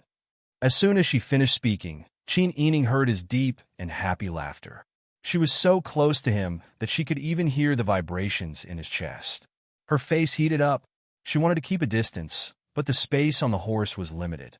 For a moment, she didn't know what to do. At this moment, Pang Xiao really wished that he could keep her by his side forever. He wanted to bring her away from all the troubles of the mortal world and the disputes of the imperial court. He had read a lot of emotions in her eyes just now. There was embarrassment, nervousness, and uneasiness, but there was none of the resentment that he was most afraid of. She was not like those common women. She was intelligent and rational, cunning but also benevolent. She could understand his painstaking efforts. Even if she was in danger because of him, she would not take it out on him. Pang Zhao's arms tightened around her. Qin Yining could only accept her fate and let him hug her like this. However, for some reason, there was a small flame burning in her heart. The heat spread all the way to her cheeks and burned her face until it was as red as a piece of cloth. Qin Yining even despised herself in her heart. They were being hunted down, yet she still had the leisure to think about such nonsense at such a critical moment. Pang Xiao rushed forward with Qin Yining. Black Cloud was running to his heart's content. However, the assassin was in hot pursuit, and the dark cloud was carrying the two of them. After running for 2 hours, he whistled and called White Cloud over. He took Qin Yining and jumped on White Cloud's back. White Cloud looked docile, but in fact, its physical strength and endurance were not inferior to Black Cloud's. However, Huzi and the 2 Jinghu Wei's horses were exhausted. Pang Xiao turned around and made a gesture. Huzi and Jinghu Wei immediately slowed down. It was almost sunset. Qin Yining saw White Cloud and Black Cloud run faster after Pang Xiao made a gesture. The sound of chasing behind them was getting farther and farther away. She became more worried. Wang Yi, if we leave like this, what will happen to Huzi and the others? Pang Xiao chuckled with emotion. You are still worried about others at this time? Don't worry. They have their own ways to escape. Qin Yining frowned. But there are so many assassins. Don't worry. I know what to do. Qin Yining could only remain silent. At this time, the only thing she could do was to rely on Pang Xiao. There was no other way. The sun and the moon alternated. In the blink of an eye, the moon was in the middle of the sky. Not far behind them, there was still the sound of horse hooves. Black Cloud and White Cloud had already taken turns to carry them for nearly 12 hours. Even Fergana horses had a limit to their physical strength. Qin Yining frowned worriedly. Wang Yi, they're chasing us relentlessly. What should we do? Pang Xiao turned his head to take a look, and a pensive look appeared in his eyes. Qin Yining's shoulder was numb from the cold. The spring night was wet and cold. She was sitting on a galloping horse. The cold wind under the sun was very fresh, but the wind in the middle of the night was very cold. Hearing Pang Xiao's sigh, Qin Yining felt the horse slow down. Qin Yining raised his head and asked anxiously, "What's wrong?" Pang Xiao hugged her with his large hands and rubbed her cold shoulders and arms. "Are you cold? This cold is nothing. At such a critical time, how can I be in the mood to care about these things?" She said it calmly, but Pang Xiao's heart ached. The horse slowed down again. Qin Yining became even more anxious. "Are you injured?" If she wasn't injured, Pang Xiao wouldn't have slowed down. The assassins behind them were like a pack of hungry wolves biting their prey. Pang Xiao's 2 fists couldn't fight against 4 hands. How could he resist? Pang Xiao laughed. His laughter was deep and happy. "I'm not injured. Don't worry." He held the reins with one hand and held the back of her head with the other. He lowered his head and kissed her lips without warning. She was unprepared for his invasion. Under the entanglement of their lips and tongues, she was so frightened that she even forgot to breathe. At the place where they touched, a numbing feeling spread throughout her body, making her forget the cold and the fear of being chased. Pang Xiao's urgent and domineering demands made his body heat up. Watching her soften into a puddle of spring water in his arms, he really wanted to take her away like this. After a long while, their lips parted. Qin Yining's breathing became rapid.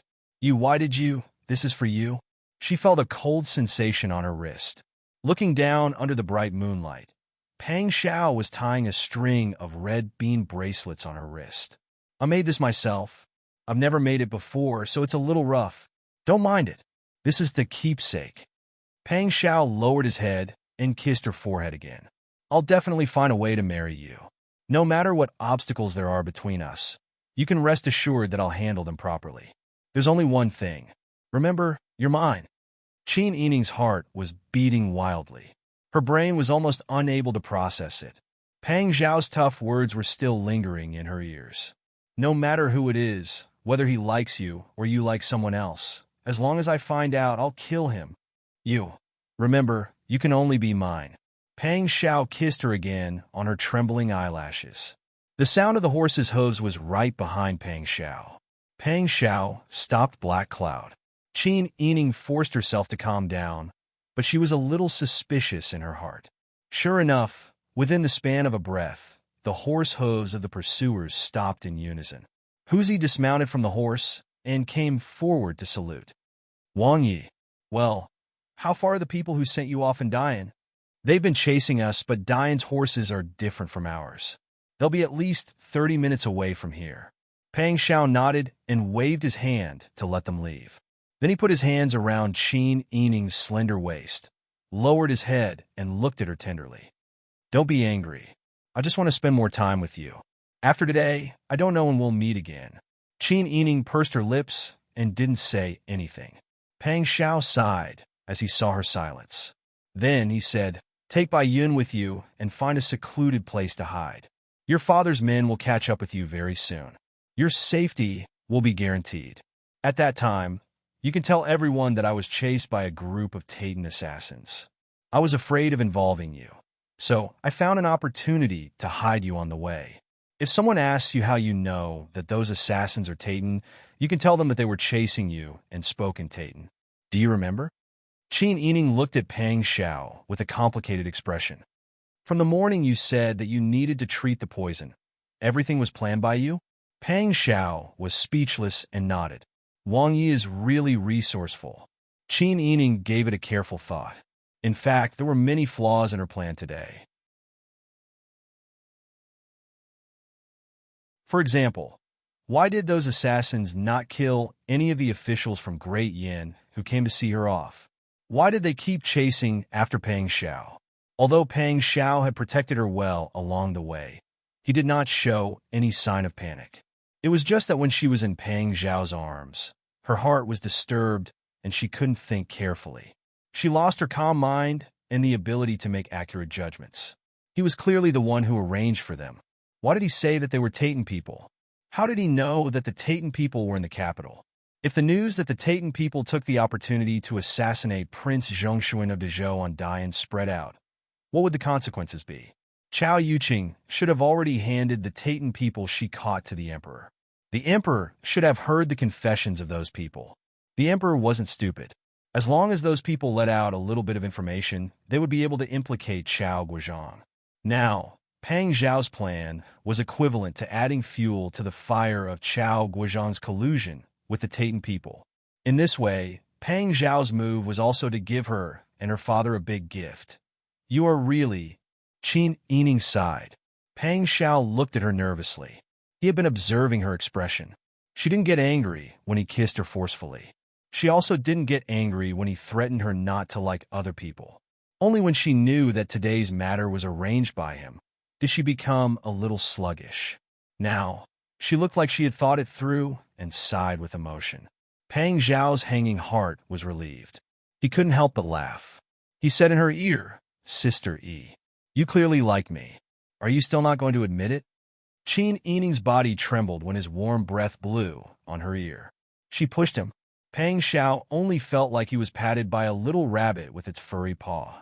Looking at the sky and listening to the movements behind him, Pang Xiao sighed. He held her slender waist with both hands and put her down on the horse's back. He bent down and gently patted her head. "Okay, go hide. Don't worry about anything else. Remember what I said just now." Qin Yining took White Cloud and retreated a few steps. Pang Xiao signaled to Huzi behind him. He then raised his whip and said, "This king is very dissatisfied with being chased by Taytan people in your Dayan territory. Let your emperor do as he sees fit." As he said this, he urged the horse's belly. Black Cloud quickly rushed out. Huzi and the guards also followed. Qin Yining stood by the road and watched the group of fake Taytan people chase after them. He sighed and led Black Cloud to the side of the forest. Small theater, Yining. The worst way I have ever walked in my life is Wang Ye's trick. Pang Xiao. Little Rabbit seems to be angry.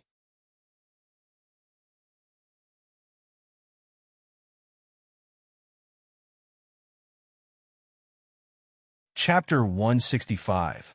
Qin Yining didn't have to wait for long before the sound of hurried horse hooves could be heard from afar on the official road. She calculated that it was about time and assumed that the people responsible for escorting Pang Xiao on Dayan had caught up.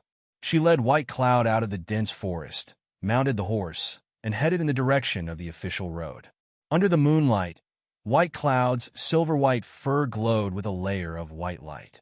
It galloped on the grass that was wet with dew and sparkled like a divine steed. The person sitting on the horse was dressed in a plain brocade that also glowed faintly. It was difficult to ignore her. There were about 20 people chasing after them on Dayan. When they saw Qin Yining, they all slowed down. In the blink of an eye, Qin Yining rode closer. Everyone saw her clearly and said in surprise, "Miss Qin?" Qin Yining nodded. "It's me. Where are my father and Lord Shui?" "It's really Miss Qin? That's great. Marquis Anping and Lord Shui are behind us. We are responsible for chasing after the assassins and protecting Wang Yi and Dezhou. It's good that Miss Qin is fine." The leader thought for a moment and said, "We still have important matters to attend to. We can't stay here for long. Why is Miss Qin here?" Without waiting for Qin Yining to answer, the leader said, "I've arranged for someone to protect Miss Qin here. Marquis Anping and his people will arrive soon." "Lord, your business is more important. We'll have to trouble you." Qin Yining nodded in understanding. These men were ordered to escort Prince Zhongshan out of the territory of Great Yin Dynasty, and they had to escort Pang Xiao out of the territory of Great Yin Dynasty. If anything happened to Prince Zhongshan in the territory of Great Yin, with the temperament of the Emperor of Great Zhou, it was highly possible that he would make some unreasonable demands. When the leader saw that Qin Yining was so reasonable, he couldn't help but admire the good upbringing of the Qin family. When he saw Qin Yining sitting on the horse in the night, he felt his face heat up. He quickly lowered his head and didn't dare to think too much. After instructing one person to stay behind to protect them, the rest of the men continued to chase after them. The one who stayed behind to protect Qin Yining was a middle-aged man in his 30s. He came forward and bowed before standing not far away. Qin Yining saw that Bai Yunfei was being polite, so he also dismounted and stroked Bai Yunfei's silvery mane. White Cloud seemed to be enjoying it very much. It lowered its head and rubbed Qin Yining's cheek. White Cloud and Black Cloud were the same.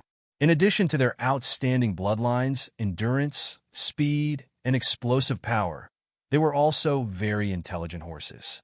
Perhaps their intelligence was comparable to that of a 7- or 8-year-old human child.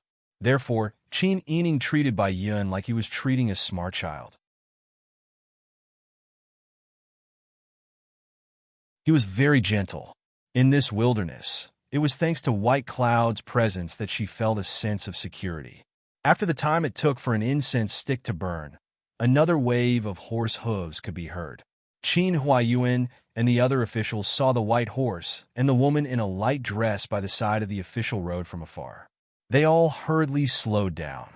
Qin Huayuan hurriedly jumped off the back of his horse. The moment his feet touched the ground, his legs were somewhat weak. As a civil official, he had madly chased for more than 12 hours on his horse. His physical strength had long been exhausted. However, because his precious daughter had been taken away and he was caught in the pursuit, he was endlessly anxious. He held his breath and gritted his teeth to persevere. After a few quick steps, Qin Yining had already arrived to greet him. Qin Huayuan saw that Qin Yining's clothes were neat and tidy. Only his long hair was slightly messy. It didn't seem like he had suffered any injuries. He was finally able to breathe a sigh of relief. "Sister E, are you all right?" Father, I'm fine. Qin Yining bowed to Qin Huaiyuan. When he saw official Cui and the other officials from the Ministry of Rites stumbling off their horses, he said in a frightened voice, "Just now, little Wang Yi managed to shake off those Titan assassins with great difficulty and hid me. Then, he led his own bodyguards to lure the assassins away. Titan people are so brave. If something happened to little Wang Yi in our Dian, I'm afraid it would be difficult to explain to the Zhou Emperor." Titan people?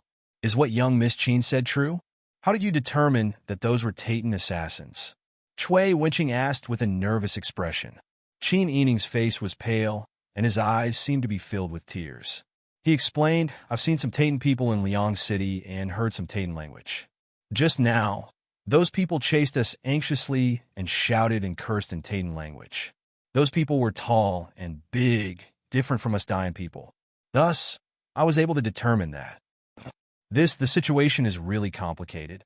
Marquis of Anping, what do you think about this?" Cui Wenqing and the other officials from the Ministry of Rites were so tired that their bodies hurt. Not only were the skin on their legs scraped, but they had been running without water all this time. Their thighs were about to turn into paste. When they heard that this matter involved the relationship between the Titan, Dian, and Zhou, how could they make a decision? Qin Huaiyuan thought for a moment and made a prompt decision. This matter still needs the Emperor to make a decision. Even if we chase after them, we won't be able to help. Order the soldiers to follow the original route and chase after them. It's more important for us to return to the capital immediately. Everyone nodded when they heard this and left a dozen people to escort these officials. The rest of the people followed the original route that Pang Xiao took to leave the capital. However, when they came to the capital, they ran at full speed for more than 12 hours. Everyone was so tired on the way back, so they naturally could not eat or sleep. Their speed was also slower than when they came. They rode on horses for a while until dawn, when they came to a small town and commandeered several carriages. Including the rest in between, they didn't return to the capital until the morning of the third day.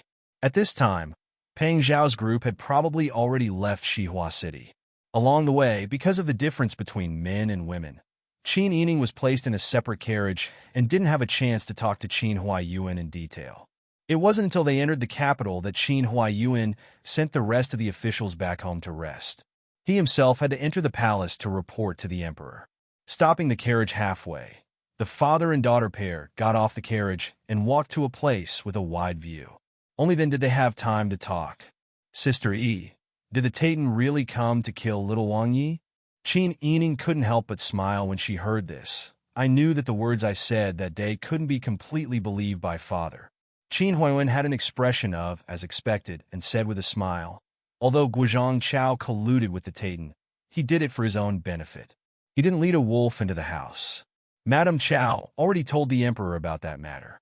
Guozhang Chao should be nervous right now. He definitely wouldn't let the Titan assassinate little Wang Yi at this time and cause more trouble for himself. Father is wise. It's just as you said." Qin Yining explained how Pang Xiao arranged for her people to pretend to be Titan assassins. Naturally, she avoided mentioning the matter between Pang Xiao and her. However, Qin Huaiyuan's expression still had some complicated and understanding after listening. After Qin Yining finished speaking, he pondered for a moment and asked, "Sister Yi, what do you think of little Wang Yi?" Qin Yining was originally waiting for Qin Huaiyuan to analyze what to do next with a serious expression. She didn't expect her father to ask about Pang Xiao. When she thought of that person, she felt uncomfortable. She forced herself to be calm and said, "There's nothing to think about." "Nothing?" Qin Huaiyuan smiled and pointed at the red beamed bracelet on her wrist. "When I saw you off that day, Father didn't remember you having this on your wrist. But when I found you, you were already wearing it."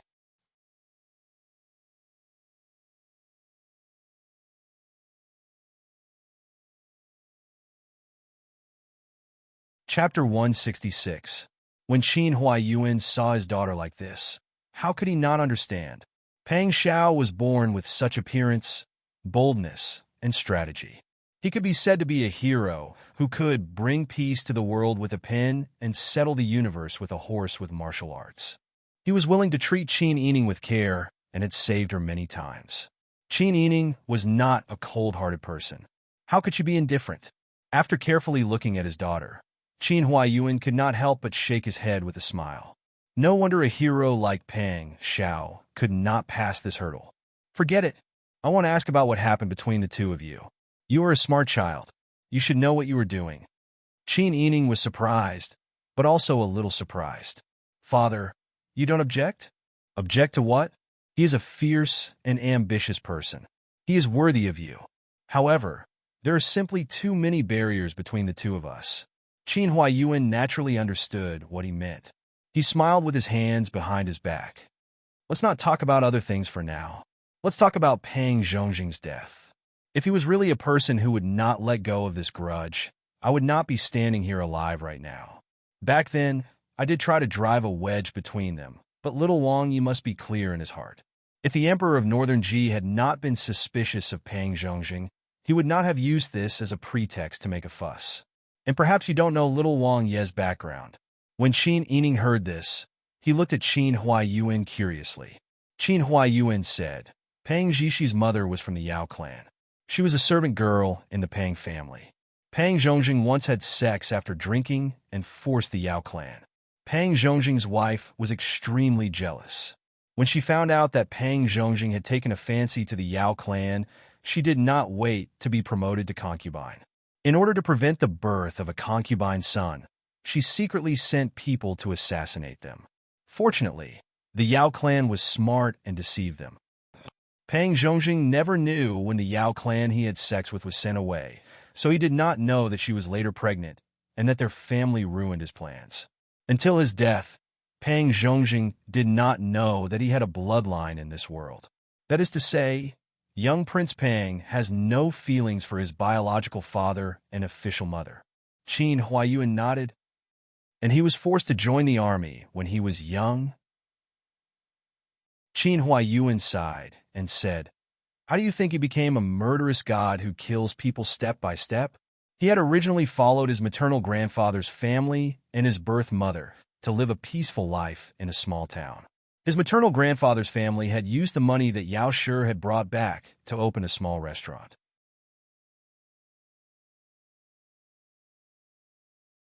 Although it could not be considered wealthy, they did not have to worry about food and clothing. However, the emperor of the Zhou dynasty, Li Qitian, was working hard to overthrow the tyranny of Northern Ji. He used Pang Zhongjing's former subordinates to find the Yao clan. When he saw Pang Zhixi, he was able to confirm his identity just by looking at his appearance. At that time, Emperor Zhou was just the leader of a peasant uprising. He didn't have much rallying power, so he forced Pang Zhixi into the army. He used threats and promises to coax Pang Zhixi into joining the army. In fact, he just wanted to use the banner of revenge for the country's general to recruit soldiers. When young Prince Pang joined the army, he was directly kidnapped from his home. At first, he was unwilling, but later, he slowly accepted the reality. So, he did not join the army of his own accord. It turned out that he had such a past. A 15-year-old boy who had been living a peaceful life was suddenly told that he was the descendant of General Pang and was pulled into the army by the emperor of the Zhou dynasty. What he had to face was definitely not just a bloody battlefield, but also a lot of deceit. Li Qitian used Pang Zhongjing's banner to overthrow Northern Ji. In fact, he did not care about Pang Zhao's life or death. In that kind of environment, Pang Xiao must have experienced a lot of hardships in order to survive. He learned martial arts, learned how to kill, and learned how to deceive. He trained himself in one battle after another, learned the art of war, bought people's hearts, and developed his own power.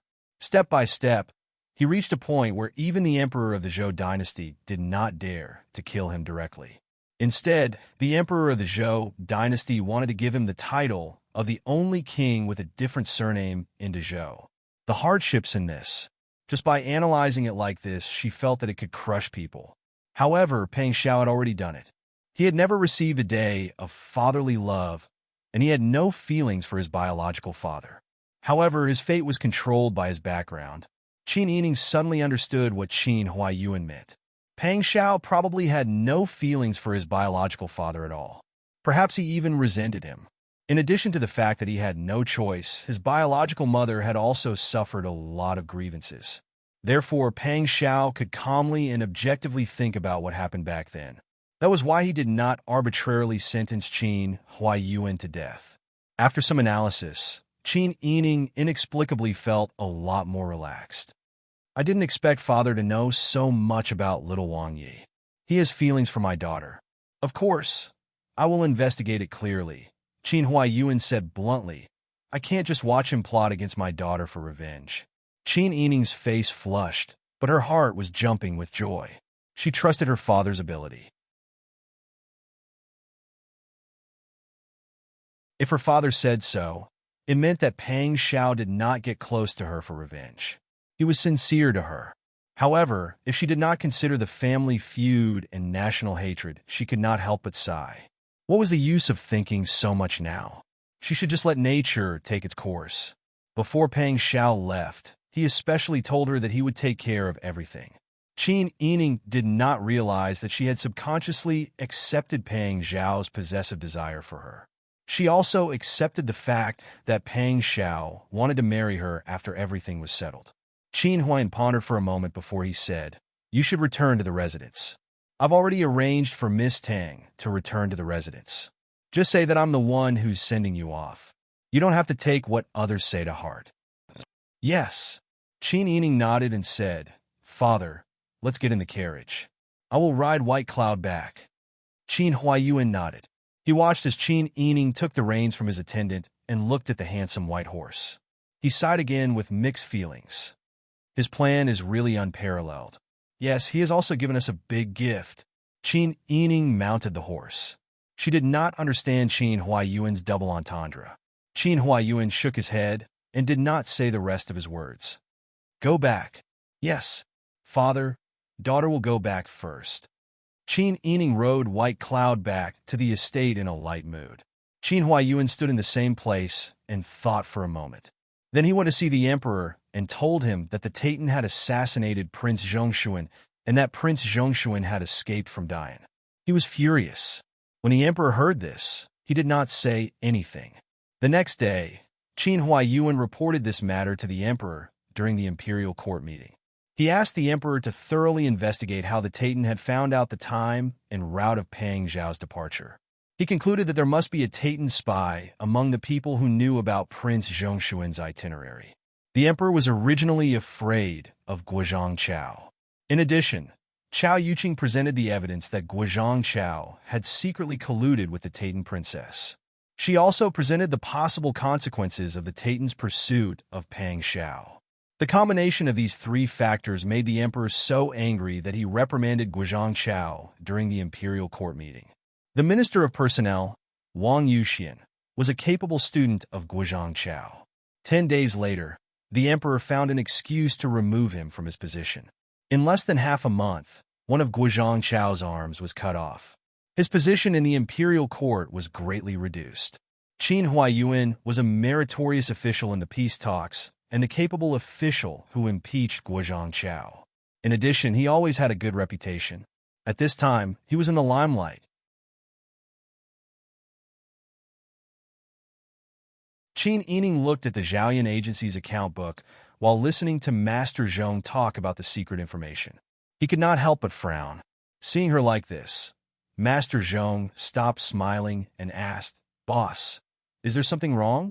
Qin Yining shook his head and said, "I always feel that things are not so simple. The Chao family has been able to stand for so many years. They are not people who can be easily bullied. I'm afraid that they still have some tricks up their sleeves." Just as Qin Yining expected, at this time, in the imperial study, the empress had her head bowed and was sobbing as she murmured in a delicate voice, "This concubine's maternal family has very few male descendants, and my father only has a few disciples. If he became a poor official, others would not laugh at our Chao family for not having a successor. We only ask for more care. However, Your Majesty has removed Wang Yuxian from her position. Isn't this making things difficult for this concubine's father? This concubine has been laughed at by Consort Shu and Consort Xiang. These days, this concubine hasn't been able to eat or sleep well. Look, this concubine has wrinkles at the corners of her eyes."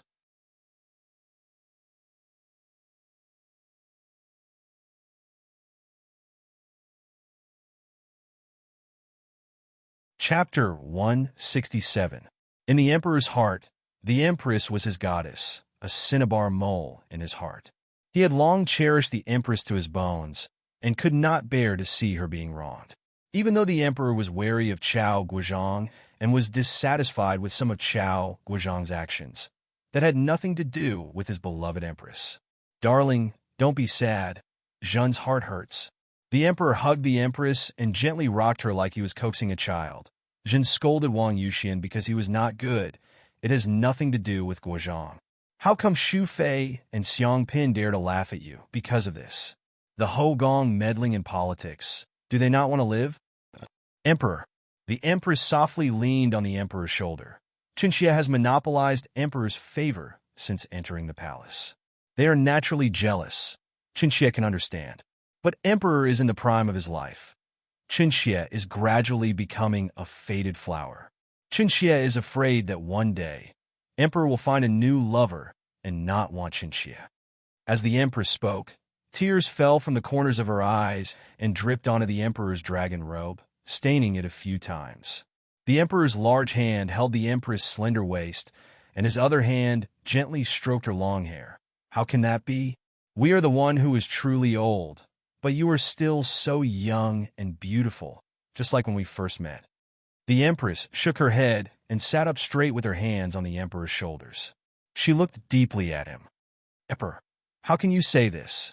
You are the true dragon, son of heaven, long life. Also, you are not old at all.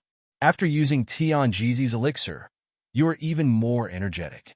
Qinxia is—" She lowered her head with a red face.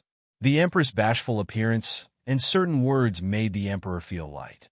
He did feel that after taking the elixir, he was even more vigorous and confident that he could live to 100 years old.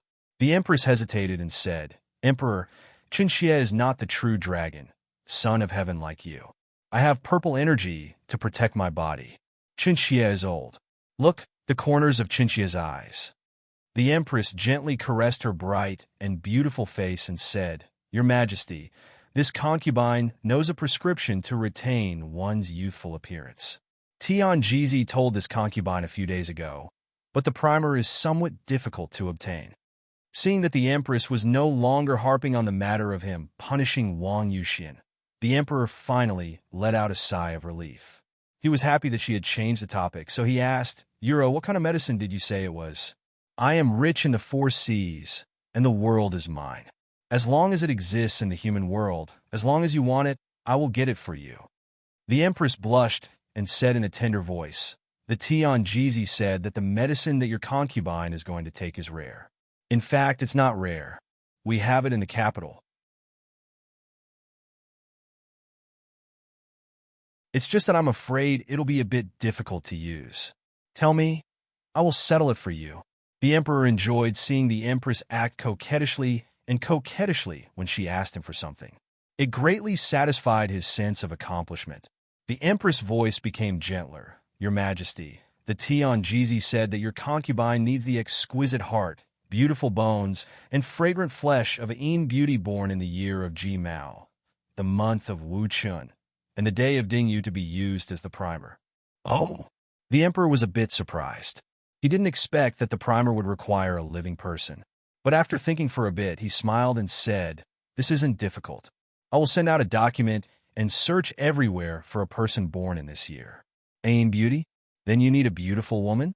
Seeing that the emperor had agreed, the empress felt that there was hope.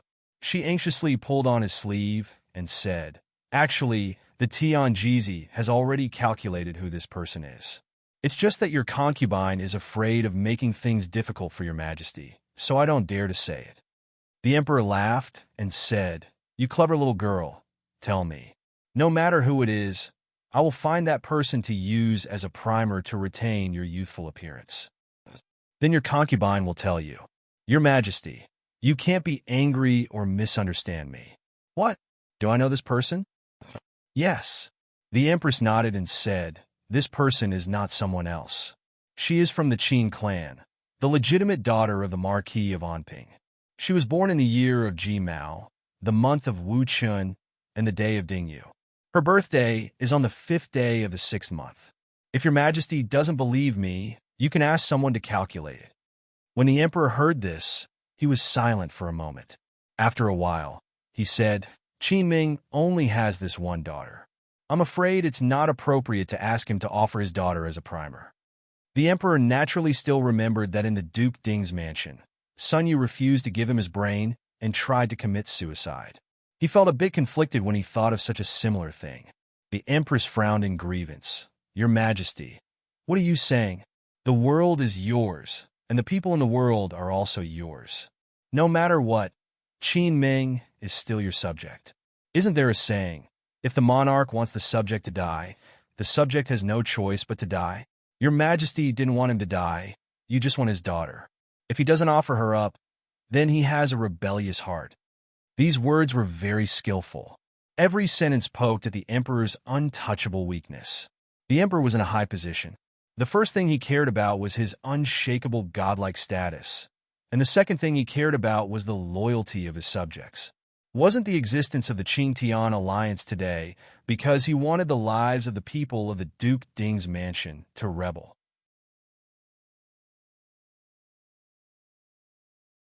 He wanted Sun Yu to sacrifice himself for the country, and Sun Yu dared to commit suicide. He wanted the lives of the men of the Sun family to appease de Zhou's anger, and the remaining women of the Sun family dared to create the Qing-Tian alliance to rebel, and even dared to assassinate him. He was the monarch of a country, the ruler of thousands of people. Could it be that he couldn't make a decision for such a small matter? Moreover, the Zhaoyan agency of the Sun family was now in the hands of the Qin clan. Although Chao Yuqing had investigated and confirmed that the Qin clan had nothing to do with the Qing-Tian alliance. In the end, the Qin clan was the granddaughter of the Qing-Tian alliance's leader. Qin Ming was truly loyal, and he only had this one bloodline. But so what? His imperial power absolutely couldn't be infringed upon or despised by anyone. The empress saw the emperor's uncertain expression. With her understanding of him over the years, she could already guess what was going on. She wrapped her arms around the emperor's neck and used her soft body to rub against him. Your Majesty, could it be that you don't want Qinxie to stay young forever, to accompany and serve your Majesty like this? Could it be that your Majesty doesn't like Qinxie? The empress's rubbing successfully attracted the emperor's attention. He immediately became restless. Tian Jizi's elixir could make him vigorous until he was 100 years old. If the empress became old early, how could his life have any fun? Moreover, his little darling only wanted a primer to stay young. It wasn't an excessive request. Thinking of this, the emperor smiled and said, Fine, I'll do as you say. Who told Jin to love you? Later, Jin will think of a way to get her. When the empress heard this, she smiled and kissed the emperor. Qinxie thanks the emperor for his love. The emperor's large hands wandered around her body. You want to thank Jin? What are you going to use to thank me? Your Majesty. The soft voice was captivating. The emperor swept the memorials on the table to the ground and pressed the empress on top of it. At this time, the guards and eunuchs standing in front of the imperial study felt embarrassed. Among them, there was a young eunuch whose face turned red. He quietly moved a few steps away, as if he couldn't hear the sound inside. When the eunuch saw his little disciple acting like this, he couldn't help but laugh. Xiao Yuzi, what's wrong with you? Why are you twisting around?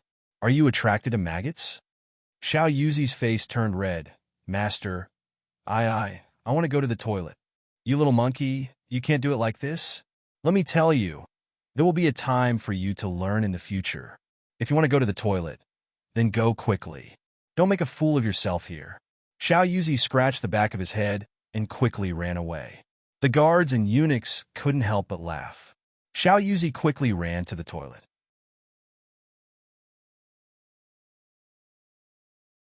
Seeing that no one was paying attention to him, he hurriedly avoided people and wrote a note. He used the old method to send it to the Eastern Palace. When Yu Yin was eating lunch, he received the note from a young eunuch. When he saw it, his face turned white, and he almost knocked over the bowl of porridge in front of him. He was first shocked, then angry. He was so angry that his entire body trembled as he muttered, Demon Empress, Demon Empress. She deserves to die. Present the Marquis of Anping's residence was in a celebratory mood these 2 days. Chao Guozhang's disciple was accused and stripped of his position as the Minister of Appointments. Chao Guozhang was also reprimanded by the emperor for not doing his job well. On the other hand, Qin Huaiyuan, who facilitated the successful peace talks and impeached Chao Guozhang, was a meritorious official and was greatly rewarded. These days, rewards were continuously sent to the residents. From gold, silver, and jade wares to snacks that the emperor thought were delicious, he didn't forget to send a portion to the family Qin. This kind of honor was truly something that many people couldn't achieve in several lifetimes. Old Madam was so happy that she couldn't close her mouth. She only felt that her eldest son really gave her a lot of face. The Chao family's loss made her not so warm to Chao Yuqing. On the contrary, the Qin Yining, who was able to enter Prince Zhongshuan's eyes, was valued by Old Madam. Even the Sun clan's status rose as a result. Now, in the entire capital, who didn't know that Prince Zhongshuan would rather throw away a lot of money for the sake of the family Qin's fourth young miss. He would rob the execution ground and give her a residence. Even when they encountered Taitan assassins, he didn't forget to bring the Qin fourth young miss onto the back of a horse and protect her as they escaped. The womenfolk of the 8 great families who saw Pang Xiao at Ninggarden that day had truly seen Pang Xiao's charm up close. When they chatted with their close friends in private, they would mention a thing or two. Like this, 1 spread to 10, 10 spread to 100. Now, who in the upper-class circle didn't know that Pang Xiao was extraordinarily handsome? Since Great Zhou and Great Yan had reached a peace treaty, they had become friendly nations. Naturally, friendly nations could marry each other openly. Such a handsome man was also a hero with illustrious military achievements. In his hand, he also held the commander's seal of the 100,000 Tiger Army. He was truly awe-inspiring. Such a great hero was naturally yearned for by unmarried women. It was said that such an iron-blooded man actually fell in love with a woman. That kind of devotion was even more desirable and enviable. Qin Yining became the object of envy of all the Dayan noblewomen. At the same time, he also became a bridge for Old Madam to curry favor with Prince Zhongshuan.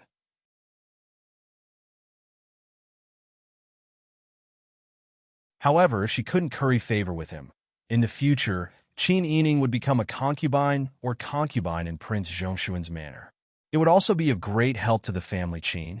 Therefore, Qin Yining was kept by Old Madam's side these 2 days to accompany her all day. When Xiao Lu came to see Ai Shao Garden, Qin Yining took the opportunity to say that he needed to change clothes and called Xiao Lu to the corridor to talk. "Why are you here now? Is something the matter?"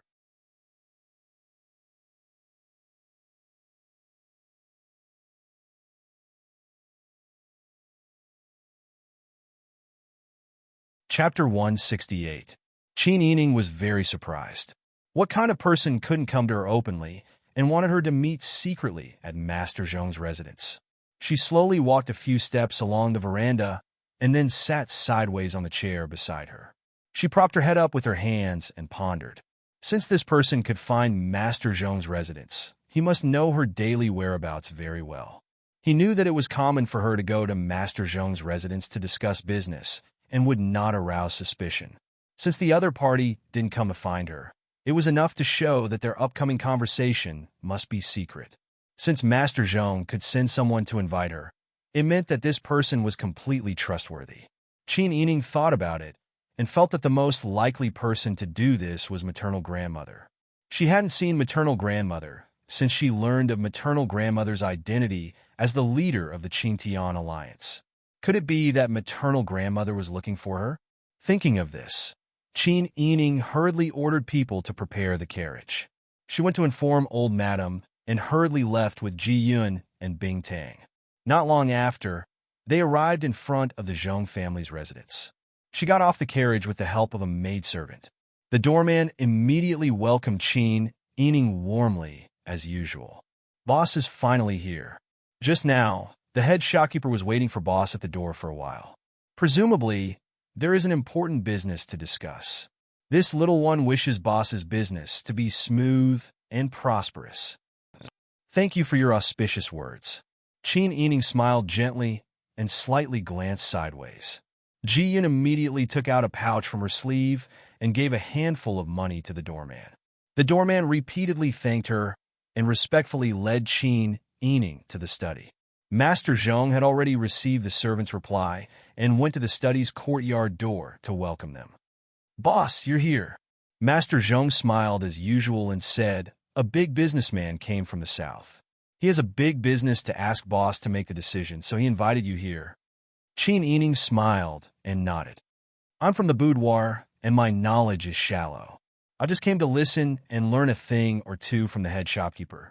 Master Zhong quickly cupped his hands. I wouldn't dare. The servants of the Zhong family, who were following behind him, started to admire their master. This was the legitimate daughter of the Marquis of Anping, the person whom the Prince Zhongshuan of Dezhou had taken a fancy to. Even she was so polite to Master Zhong, which was enough to show how powerful his master was. Master Zhong waved his hand to dismiss the servant. Qin Yining also instructed Ji Yun and Bing Tang, "You guys stand guard outside and don't let anyone come near." "Yes." Ji Yun and Bing Tang nodded seriously. Qin Yining followed Master Zhong up the stairs and into the study.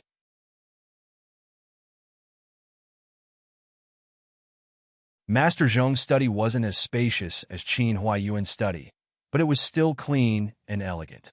On the bookshelves were various classics and history books, and on the desk were some account books. At this moment, there was a tall young man dressed in gray, standing by the window with his back facing them. He seemed to be admiring the tall bamboos outside the half-open window. Qin Yining frowned in confusion. The person who came wasn't her maternal grandmother? Why did this person's figure look so familiar? When the person turned around and saw the person's face, Qin Yining's eyes widened in shock. She hurriedly bowed. "This subject greets your highness. I didn't know it was your highness the crown prince who had graced us with his presence. I hope your highness will forgive me for my rudeness." Yu Qi Yin hurriedly reached out to support her. She looked at her attentively. "Quickly get up. There's no need to be so courteous. You are the daughter of the Grand Preceptor, which is equivalent to this consort's junior sister. There's no need to be so formal." Qin Yining stood still and bowed her head. There is a difference between a ruler and a subject. Etiquette cannot be ignored. "You've always been so respectful." Yu Qi Yin laughed bitterly. "The matter that day was this consort's fault. I didn't think things through and said those words in front of everyone. I hope you won't take it to heart." Qin Yining knew that he was talking about the day she had been forced to go to the peace talks. The crown prince had hurriedly come to see her off and said that the position of crown princess would definitely be hers. Her brazen confession that day had indeed attracted some criticism. The most important thing was that it would cause trouble for her father. Therefore, she had sternly rejected him. She didn't expect that the crown prince would still take that matter to heart. "Your highness is too serious. If this subject's daughter has offended your highness in any way, I hope your highness will forgive me. You're too kind." Yu Qi Yin sighed. That day, this consort was indeed listening to others and didn't think things through. It won't happen again in the future. When Master Zhong saw that the crown prince was so careful with Qin Yining, he understood a bit more. Because he had announced that he was going to discuss business, it wasn't appropriate for him to hide. He could only go to the side room on the other side and leave this place to the two of them. Qin Yining led the crown prince to a seat and sat down next to him. She said, "Does the crown prince have any urgent instructions for this visit?" Yu Qi Yin finally remembered the purpose of her visit. She hurriedly said, "Young Lady Qin, the demon empress wants to kill you. You have to be careful." Her words were like splashing pearls as she said, "My people just received news that the demon empress was acting coquettishly in front of imperial father.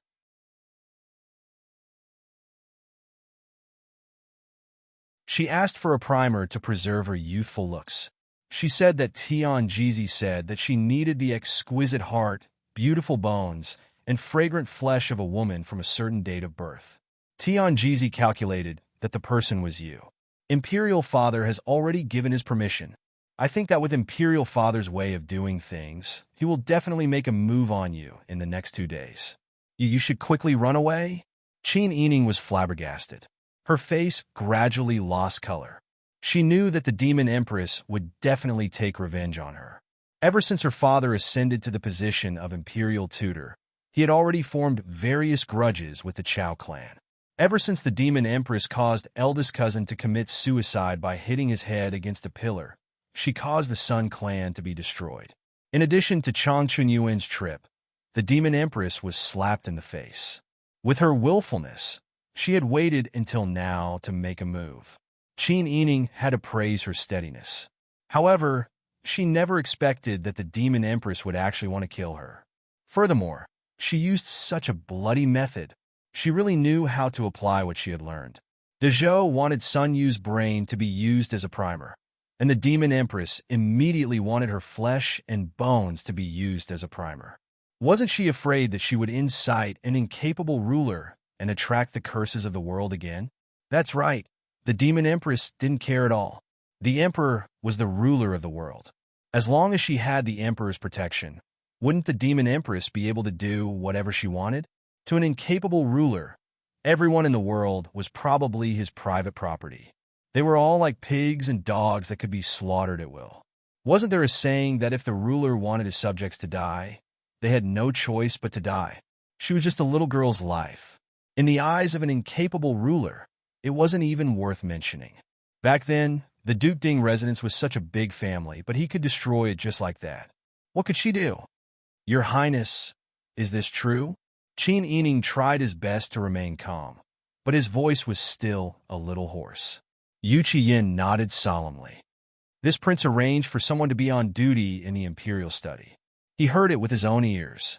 Why didn't you tell my father about this matter? Instead, you hurriedly came to tell me?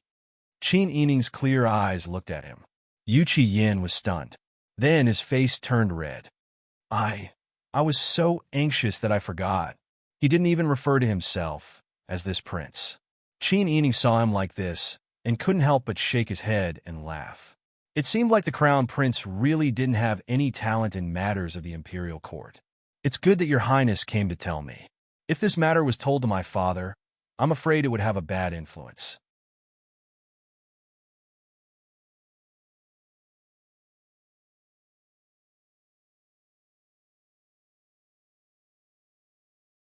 Chapter 169. When Qin Yining heard this, he couldn't help but smile bitterly. At this time, where can I escape to? If the emperor decrees that the family Qin can't hand me over, how do you think the emperor will deal with the family Qin? This AI, what should we do? Yu Qiyin was very clear about his father's personality. Just like in the Dingguo manner, Sun Yu, a man of integrity, chose to die in such a stubborn way because he refused to submit to the threat of the De Zhou emperor. If it were him, he would only be filled with admiration and praise and would definitely take good care of the Sun family. But what did his father do? When he thought about how the Sun family was Qin Yining's maternal family, and how Qin Yining's maternal grandfather, uncle, cousin, and even his young nephew had all been beheaded, and the one who caused all of this was his father, Yu Qiyin felt a wave of shame, and his face quickly turned red. In the eyes of outsiders, he was the high and mighty crown prince, the only heir to the emperor, the future son of heaven, and the natural favorite. But only Yu Qiyin knew that the identity of the imperial family didn't bring him glory, but shackles and burdens. Because of his father's stupidity, he didn't even dare to confidently pursue the woman he loved. And the woman he loved, his father wanted to crush her and feed her to the empress. Qin Yining saw that the crown prince's fair face had already turned purple, and he could already guess the gist of it. He didn't discuss this matter with him anymore, and bowed sincerely. Thank you for your righteous help today, Your Highness. If Your Highness hadn't told me in advance, I'm afraid I would have been sacrificed by the family. Yu Qiyin saw her bow and hurriedly supported her, saying with shame, Miss Qin, there's really no need for this. I'm really incompetent. When I received the news, I could only tell you what happened, but I couldn't think of an appropriate solution. But please don't worry, Miss Qin. When I go back, I'll contact my father. As long as he gives the order, I will definitely ask him to take back his order. I won't let you die in vain. I appreciate Your Highness's good intentions. However, this subject's daughter is free to make her own decision. Your Highness, It would be best if you don't act rashly for the time being.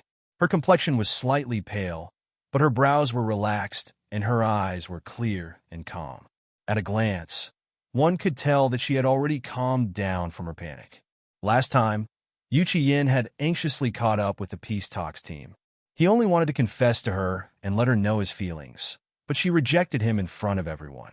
After that, Yin thought about the whole story and the relationship between them.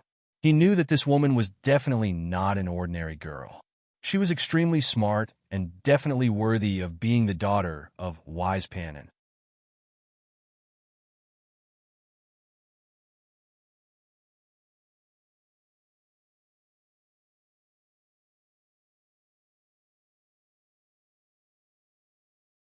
Now that he saw how calm and confident she was in the face of danger, her calmness and composure even infected him. Yin asked himself, if one day someone suddenly wanted to grind his flesh and blood for others to eat, he would not be as calm as Qin Yining after hearing the news. A feeling of admiration arose spontaneously, followed by an uncontrollable emotion. Like a surging tide, a sentence that had been lingering in Yan's mind for a long time blurted out. Miss Qin, are you and Prince Zhongshan really engaged? Do I not have another chance? Qin Yining's beautiful face suddenly flushed red. Even her ears turned red. Your Highness, marriage is naturally decided by my parents. How could it be up to me to decide who I want to marry? Your Highness, please don't say that again. Yin looked at her beautiful face that was dyed red. For a moment, he only felt that she was adorable from head to toe. There was no part of her that wasn't exquisite and pleasing to the eye. She was just standing in front of him with her head down, but it made him feel as if he was in a beautiful landscape painting. It was as if he could hear the birds and smell the fragrance of flowers, making him unable to extricate himself. All right, I understand. Yin smiled. Since she said this, he only needed to convince Qin Huaiyuan.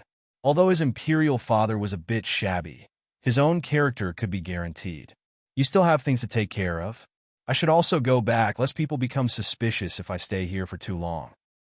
Yes. Many thanks to your highness for today. Qin Yining bowed again. Yin waved his hand and stared at her for a moment. Then, he reluctantly put on a light blue luxurious cloak and walked out. Master Zhong was already waiting at the door and carefully sent the crown prince off. He even made a regretful expression that the business deal had not been concluded, so no one would be suspicious.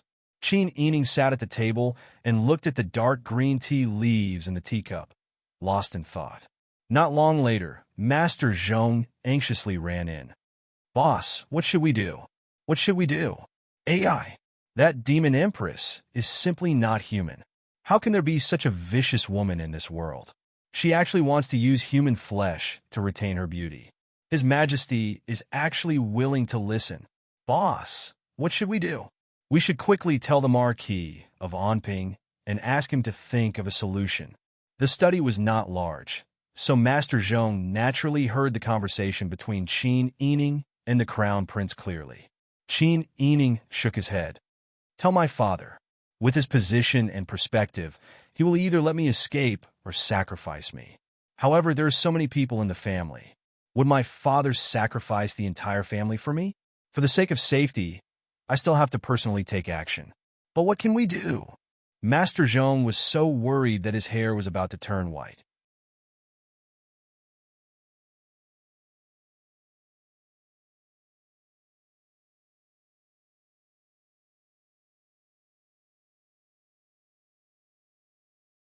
Qin Yining stood up and paced back and forth. He analyzed, right now, the two countries are at peace, and it's not like the people of the Zhou forced us to do anything. His Majesty might not be able to find a suitable reason to hand me over to the Empress. Could it be that His Majesty can directly order my father to hand over your daughter for the Empress to eat? Otherwise, you are a traitor? With His Majesty's usual conduct, he might actually be able to do something like that. Master Zhong frowned and sighed. Qin Yining shook his head. If His Majesty really did that, then he would be completely shameless. Under the pressure of war, His Majesty can be shameless in order to save his own life. However, in a time of peace, His Majesty still wants to stabilize the country. I'm afraid that he also cherishes his reputation. Therefore, even if His Majesty wants to arrest me, he won't directly order me to do so. Instead, he will definitely accuse me of a crime and let me die as a matter of course. Crime? Boss's father was a meritorious official who facilitated the success of the peace talks. Boss also contributed a lot to the peace talks. Your entire family is a loyal official. If His Majesty wants to accuse you of a crime, I'm afraid it will be difficult. Qin Yining stopped walking and gripped the back of his chair tightly. In reality, His Majesty really did have a reason to accuse her of a crime. The Qin-Tian Alliance. Her maternal grandmother was the leader of the Qin-Tian Alliance. She was the main culprit who ordered the assassination of His Majesty. What if His Majesty used her identity as the granddaughter of the leader of the Qin-Tian Alliance to announce to the world that he was going to arrest her? As soon as this idea popped up, Qin Yining rejected it. The fact that His Majesty gave his most trusted silver-masked secret agent to Qin Huaiyuan was enough to show His Majesty's determination to deal with the Chao family. In order to keep Guozhang Chao in check, Qin Huaiyuan was his greatest weapon. If His Majesty wanted Qin Huaiyuan to deal with Guozhang Chao in peace, His Majesty definitely wouldn't shake the foundation of the family Qin. Therefore, if His Majesty wanted to eat His Majesty's flesh, His Majesty would only touch His Majesty's flesh. In that case, the Qin-Tian Alliance incident wouldn't be exposed. Otherwise, it would shake the foundation of the family Qin. Moreover, if the Qin-Tian Alliance incident wasn't exposed, it could be used as a bargaining chip by His Majesty to suppress the family Qin. Thinking of this, Qin Yining started walking again and muttered, "Since His Majesty won't expose this incident, what excuse will he use?" She thought left and right for a long time. Suddenly, she had a flash of inspiration. Master Zhong saw Qin Yining's eyes light up and knew that she had an idea. "Boss, what do you plan to do? As long as you say the word, this old man will die 10,000 times without hesitation."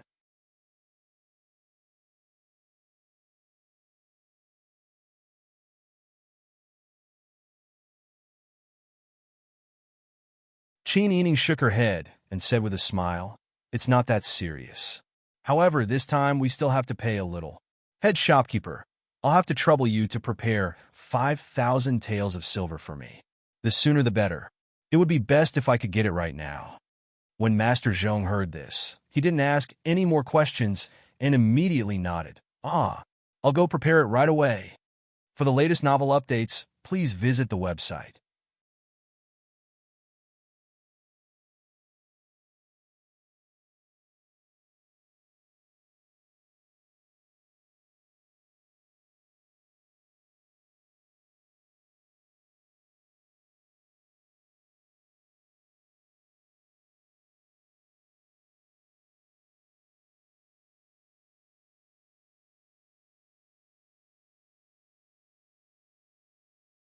Chapter 170.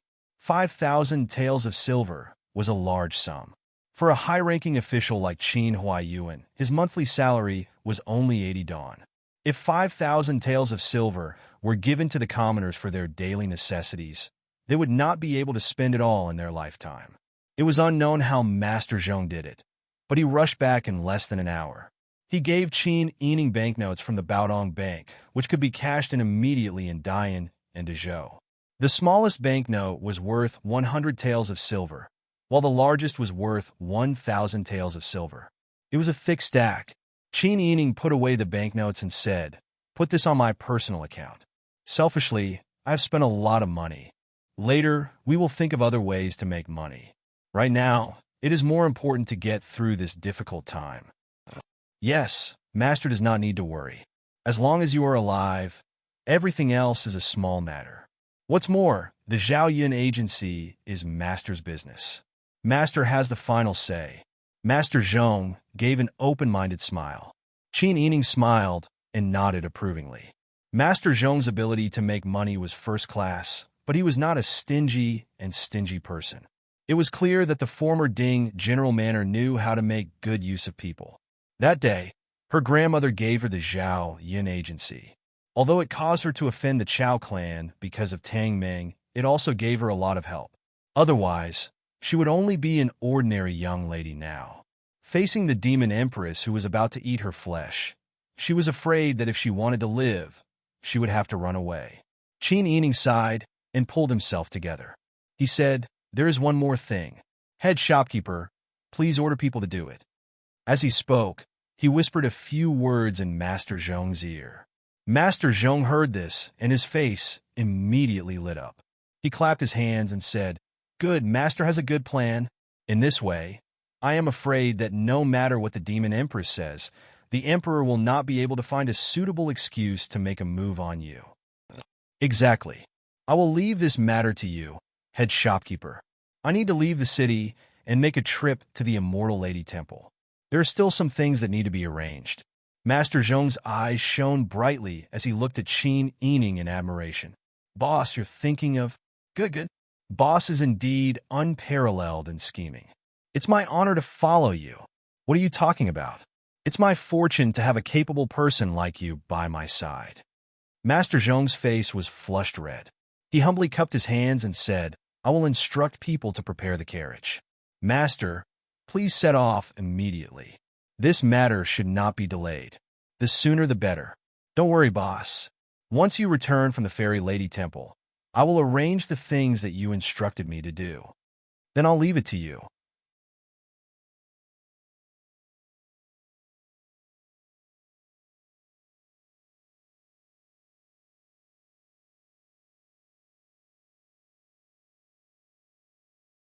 After Qin Yining thanked Master Zhong, he hurriedly brought Bing Tang and Ji Yun into the carriage and rushed out of the city towards Fairy Temple.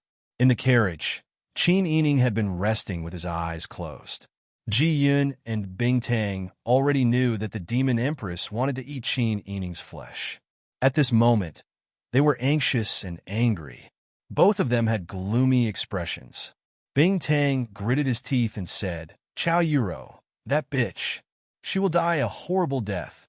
I will curse her 18 generations of ancestors. Later, I will get a small person to stab her to death. Stab her to death." Jiyan took out a whistle from her collar and blew it with all her might. The whistle sound was crisp and sharp, like a bird's cry.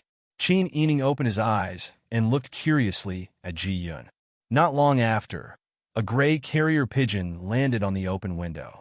Ji Yun had already written a note with her eyebrows and carefully tied it to the carrier pigeon's leg. With a shake of her hand, the carrier pigeon flapped its wings and flew into the sky. Qin Yining asked, "Ji Yun wants to report this matter to Wang Yi?" "Yes." Wang Yi instructed that if something big happens here, miss, you must inform him immediately. Although miss is resourceful, there are times when you are powerless. Although my martial arts are not weak, I am afraid that the other party will have evil intentions. It will be impossible to guard against it." Ji Yun answered carefully, as if she was afraid that Qin Yining would be angry about this matter. Qin Yining nodded his head in understanding. Pang Xiao was also doing this for her own good. Besides, Qiyun was Pang Xiao's subordinate. Even if she was given to Qiyun, she would only be carrying out her mission. Her mission was to protect Qiyun's safety.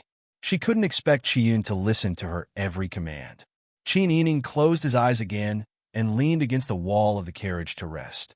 The 4-hour journey passed by just like that. When they arrived at the Fairy Lady Temple, it was already 5 in the evening. The bright sunlight shone on the verdant mountains, making the Fairy Lady Temple, which was hidden in the greenery, feel like it was surrounded by celestial mountains. Qin Yining instructed the carriage driver to stop the carriage. Then, he pulled Bing Tang's hand and walked up the stairs.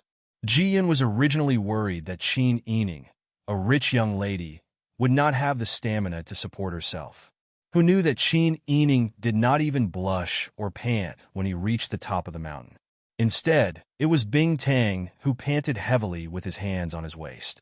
In front of the mountain gate, a little Taoist nun was holding a wooden bucket and a gourd ladle to splash water on the bluestone floor. Seeing that someone had come, she looked over and saw Bing Tang. She immediately cried out in surprise, "Immeasurable deity! Isn't this martial Uncle Jing Jun?" Bing Tang laughed. "It's me. Is Sherzuin here? Yes, yes.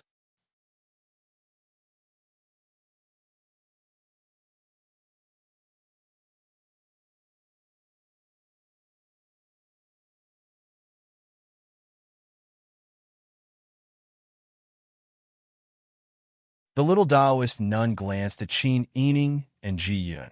She hastily gestured for them to enter. Please follow this little Taoist. Compared to the bleak scene of the winter, the Immortal Lady Temple was now filled with greenery. The meditation rooms had also been renovated. It was a scene of prosperity. Qin Yining's group arrived at a side courtyard. After waiting for a while, the little Taoist nun smiled and led them to Immortal Lady Lu's residence. Qin Yining was extremely familiar with that courtyard. This was where Pang Xiao had been shot in the shoulder while trying to save him. As soon as she saw the familiar steps and courtyard walls, she couldn't help but think of Pang Xiao's handsome face. Immortal Lady Lu stood in the corridor. She clasped her hands and said, "Immeasurable deity for blessings and immeasurable deity, Miss Qin has graced us with your presence. I hope Miss Qin won't blame me for not coming out to greet you. Monastery head Lu is too polite. We haven't seen each other for many days. Monastery head is still so healthy." Qin Yining smiled and returned the greeting. Immortal Lady Lu smiled. "Thanks to Miss Qin, I'm doing well." She glanced at Qin Yining's face and said, "However, Miss Qin seems to have encountered a bloody disaster recently." Bing Tang's and Ji Yun's expressions changed greatly. Bing Tang hurriedly ran forward and pulled Immortal Lady Lu's hand, saying, "Master, you are the most powerful. Please save Miss Qin." Immortal Lady Lu smiled and rubbed Bing Tang's head. "Jingjin, why are you still so impatient? Since Miss Qin has come to the Immortal Lady Temple, you have already touched my fate." She stepped to the side and smiled. "I have already prepared tea. Would Miss Qin like to taste it together?" "Thank you, Monastery Head." She turned around and ordered Bing Tang and Ji Yun, "You two stand guard outside." Bing Tang and Ji Yun immediately nodded. Immortal Lady Lu smiled knowingly and sent the people around her away. Qin Yining and Immortal Lady Lu entered the room and sat at the square table. Immortal Lady Lu picked up the Yixing clay teapot and personally poured Qin Yining a cup of tea. She smiled and said, "Miss Qin must have something to tell me today. Please speak frankly." Qin Yining smiled. "I will not beat around the bush in front of a straightforward person. Monastery head Lu is a genius. Even if I don't say it, you know that if I don't try my best this time, I am afraid I will lose my life." Then, he took out a stack of banknotes and placed it on the table. The thick stack of banknotes was in front of her. The banknote number of the Baodong Bank was so eye-catching. Immortal Lady Lu's eyes widened. "Miss Qin, what is the meaning of this?"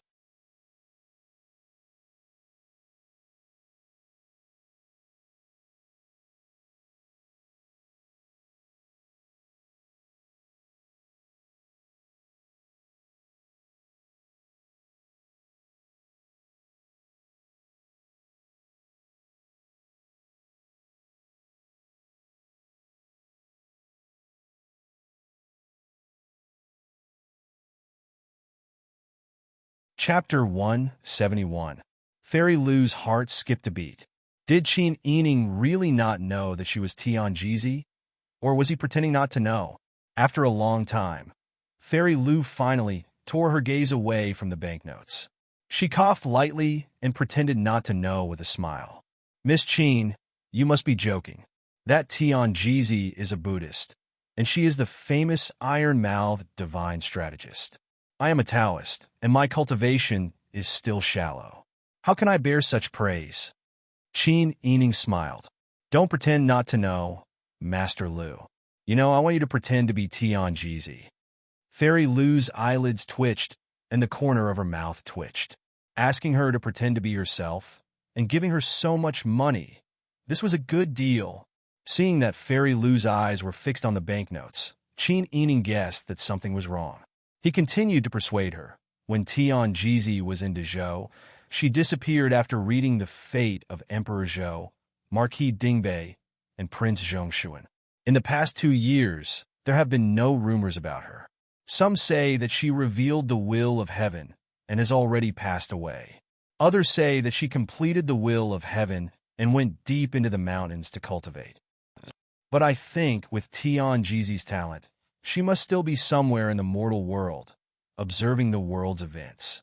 The reason I asked you to pretend to be the divine predictor is not that I want you to do anything excessive, but if someone really asks, you can give them an ambiguous answer and let them guess.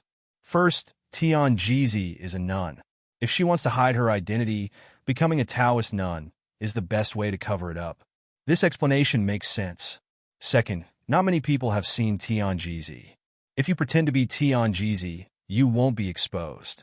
Moreover, you and Tianjizi are the same age. Thirdly, I'm not asking you to go out and do something big. I just want to borrow Tianjizi's prestige to make some words more believable and thus save my little life. Master, you are a monk. Saving a life is better than building a 7-floor pagoda. Now that I'm in danger and someone wants to eat me alive, this is the only way I can think of. Qin Yining finished speaking and bowed to Fairy Liu.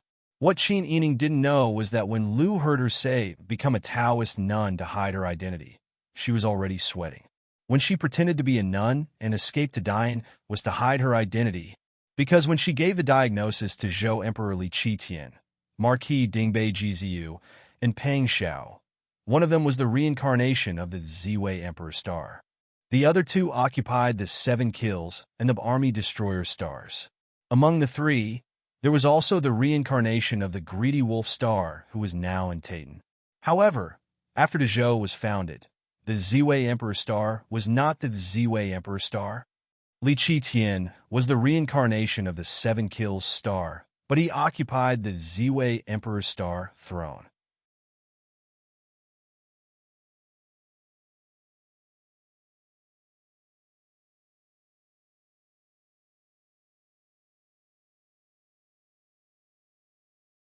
When she heard the news, she ran away that night. She just didn't expect that Qin Yining would ask her to act as herself with a stack of banknotes. She even pointed out the key points of many problems at that time. Was she really a person with a great fortune and a great future? Did she have the insight of a wise person? Immeasurable God! Miss Qin, don't tell me you want to use the identity of Tianjizi to swindle people outside? When Qin Yining heard this, he didn't know whether to laugh or cry. Master Liu, you're exaggerating. I'm just trying to save my life. Why would I swindle people? Lu Xinggu looked at the stack of banknotes awkwardly. She swallowed her saliva and asked, then can I ask, what kind of rumors do you want to spread outside? If it's just a small matter, you don't even need to use the name of Tianjizi. Master Liu is very smart. This is indeed not a small matter. Someone wants to eat my heart, and they will eat it together with the bones and flesh of my body. They say that it can preserve one's youth. Now this person is about to make a move. In order to save my life, I can only announce that my fate is extremely good. I hope that I can escape this disaster. At this point, Qin Yining's face turned red. He said awkwardly, actually, before I came, I already ordered people to announce that 4th Miss Qin's fate is extremely good. As long as she's here, the Dian dynasty will be safe and stable. I also said that these are all Tianjizi's comments. It takes 4 hours to get here from the capital. I'm sure that all the idlers, helpers, and storytellers in the tea houses and restaurants are already talking about this matter. Looking at Lu Xinggu's stunned expression, Qin Yining also felt embarrassed. She had shamelessly boasted that she was a Dian amulet and Dian Ji Xiang. She couldn't do anything about it. The emperor would definitely think of a way to pin a crime on her. She had thought about it carefully. If she didn't want to shake the Qin family, she had to continue to win over Qin Huaiyuan to work for the emperor, and she had to openly capture her and feed her to the empress. The best excuse would be to accuse her of bringing disaster to the country and its people, a living evildoer. When the time came, even if the emperor captured her, he could say that he was getting rid of the demon and that it was a righteous act. Fortunately, she had already made plans and made the first move. This way, when the emperor was about to announce it, her news would have already been deeply ingrained in the hearts of the people. Even if the emperor didn't use such a method to mislead the people, with the public believing that she was a Dian amulet, the emperor would have to think twice before dealing with her. This kind of rumor that appeared out of nowhere was naturally not credible, so she let everyone know that this was the judgment of the Tianjisi.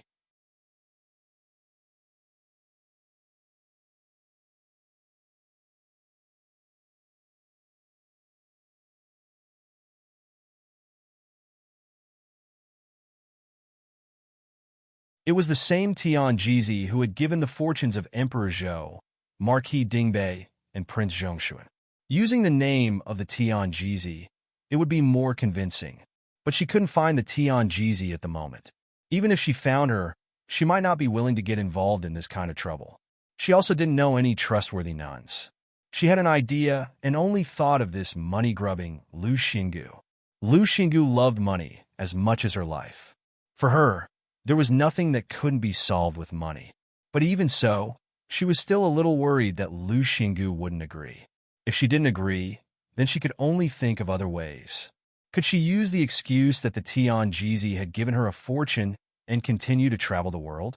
While Qin Yining's mind was full of thoughts and worries, Lu Xinggu stared at the money on the table, almost drooling. So much money, and it was from the Baodong Bank, which could be cashed instantly in both Dezhou and Dian. 5,000 taels, a total of 5,000 taels. She didn't need to give it to anyone else. It was all hers. This was too tempting for her. Anyway, it wasn't the first time she had asked others to use her name. She also knew who wanted to eat Qin Yining's meat. A few days ago, the Empress came in a hurry and put a box of treasures on her table with a bang. She directly ordered, "When I go back, I will tell His Majesty that you have calculated that the meat of that slut, the family Qin, can preserve one's youth. If His Majesty asks, just say that you were the one who deduced it."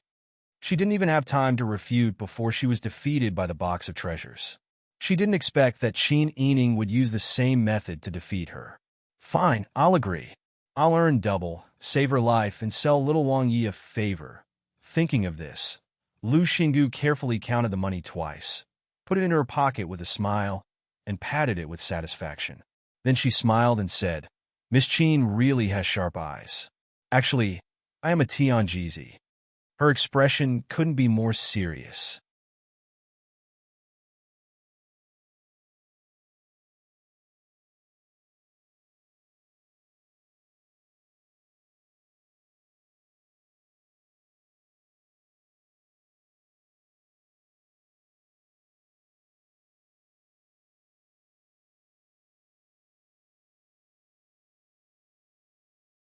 Chapter 172.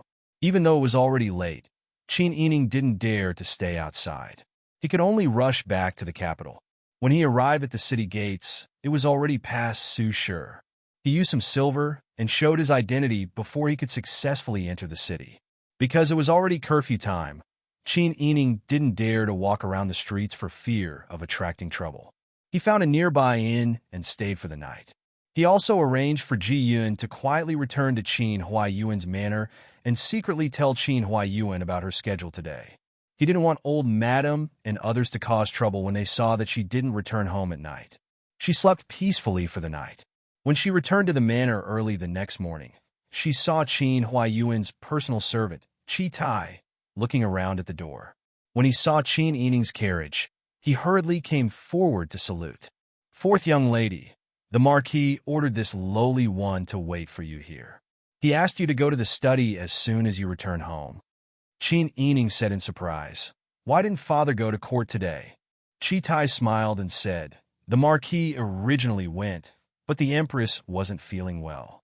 His Majesty had to stay in Fengyi Palace to take care of her, so he didn't go to court." Qin Yining smiled and nodded. Was the Empress not feeling well because she wanted to find an excuse to eat her flesh? Or was it because she couldn't eat her flesh? When they arrived at the study in the outer courtyard, they saw Qin Huaiyuan holding a wooden ladle with a long handle. He was scooping water from a wooden bucket and watering the flowers in the corridor. He was wearing a loose cotton robe that was neither new nor old. Because he was afraid of getting his sleeves wet, a large portion of his right sleeve was rolled up. "The Marquis, fourth young lady, has returned," Chitai saluted in front of the courtyard door. "In. You can all withdraw first." Qin Huayin put down the wooden ladle and took a handkerchief from a maidservant to wipe his hands. Then he straightened out his sleeves. Chitai and the maidservants all withdrew. Qin Yining smiled and said, "It's good that father can rest at home today. You usually work too hard." "That's right. I still have to thank the Empress." Qin Huayuan laughed and said, "Why don't you accompany your father for a stroll in the garden?" Qin Yining nodded happily. "Sure." Qin Yining asked Bing Tang to go back to the Shoren house to rest first. He only asked Song Lan to wait in front of the garden gate. After making the necessary arrangements, he and Qin Huayuan walked through the Chuehua gate and went all the way to the back garden. It was the season when the grass was long and the orioles were flying. The back garden was full of vitality. The white stone arch bridge above the lotus pond cast a reflection on the surface of the lake. The shore was covered with greenery, covering the rippling light.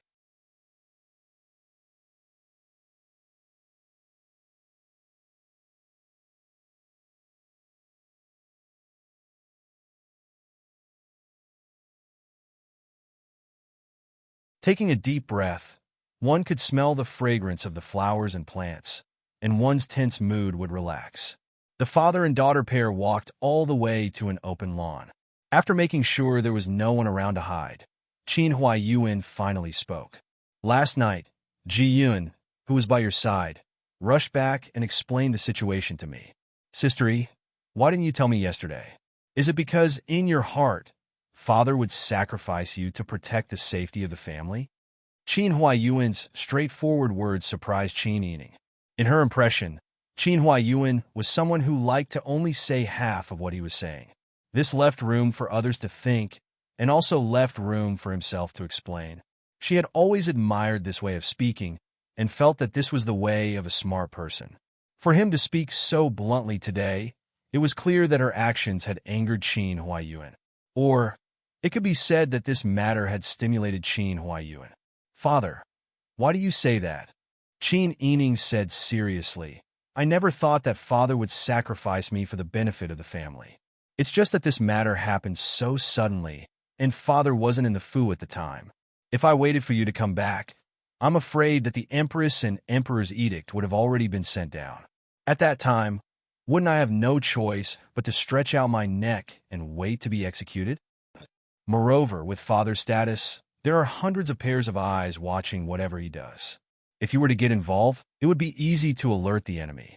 Unlike me, a little girl, many people look down on me. The Empress might also think that even if I knew something, I wouldn't be able to do anything. That's why no one was on guard." Qin Huayuan looked seriously into Qin Yining's eyes. Seeing that her tone was sincere and her eyes were clear, he knew that she wasn't being perfunctory. He nodded and said, "It's good that you don't think too much. To tell you the truth, if I suddenly received the imperial edict without knowing beforehand, I could only let you escape. If I received the news first, I'm afraid that I would have done the same thing as you. I'm father's daughter, so I naturally think the same way as father." Qin Yining laughed lightly. Qin Huayuan saw that Qin Yining didn't seem to care that the Empress was going to eat her. She was still as steady as ever, without the slightest trace of panic. He loved and cherished her even more. "Your method is very good. After I received the news last night, I've been paying attention to the situation in the palace. Although I didn't receive any accurate information, the Emperor didn't attend court today. It wasn't because the Empress was unwell, but because the Empress was angry and the Emperor wanted to stay behind to coax her. Connecting this to the situation in the past 2 days, it's clear why the Empress was angry."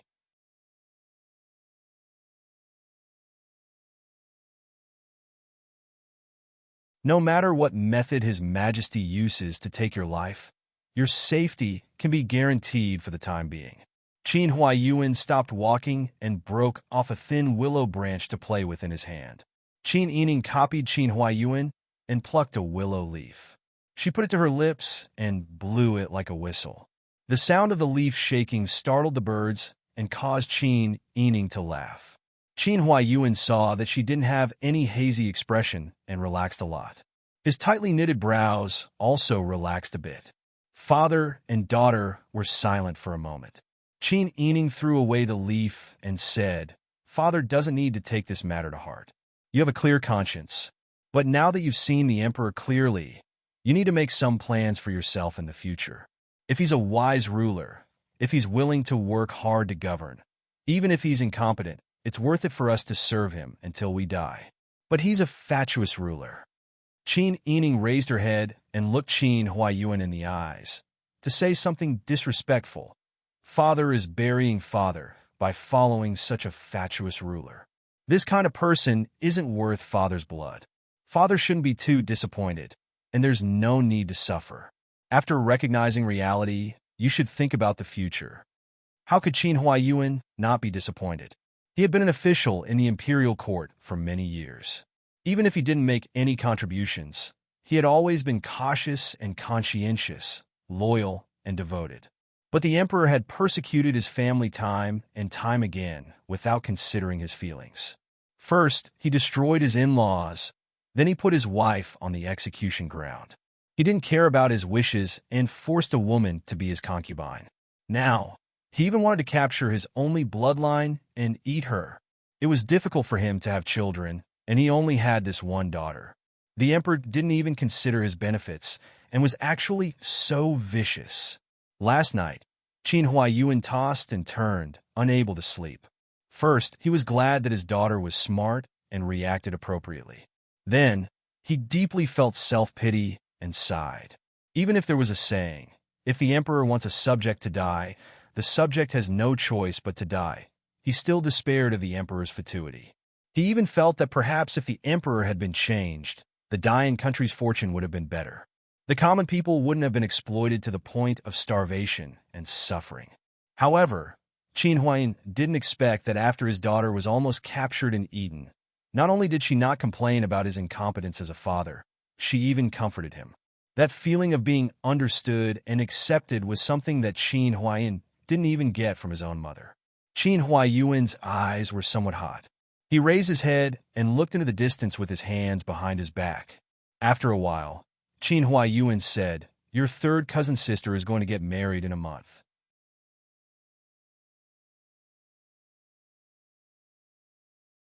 You're also going to be of marriageable age in 2 months. It's also time to discuss marriage. Yesterday, His Highness the Crown Prince came to find me. I don't want to wrong you, so I wanted to ask for your opinion. That you're tuning into the Romance Rendezvous YouTube channel. We're so grateful for your support, and don't forget to subscribe to join us on this incredible journey through captivating stories. Your generosity through donations truly makes a world of difference, as it's the primary source of revenue that allows me to expand and enhance this channel for you.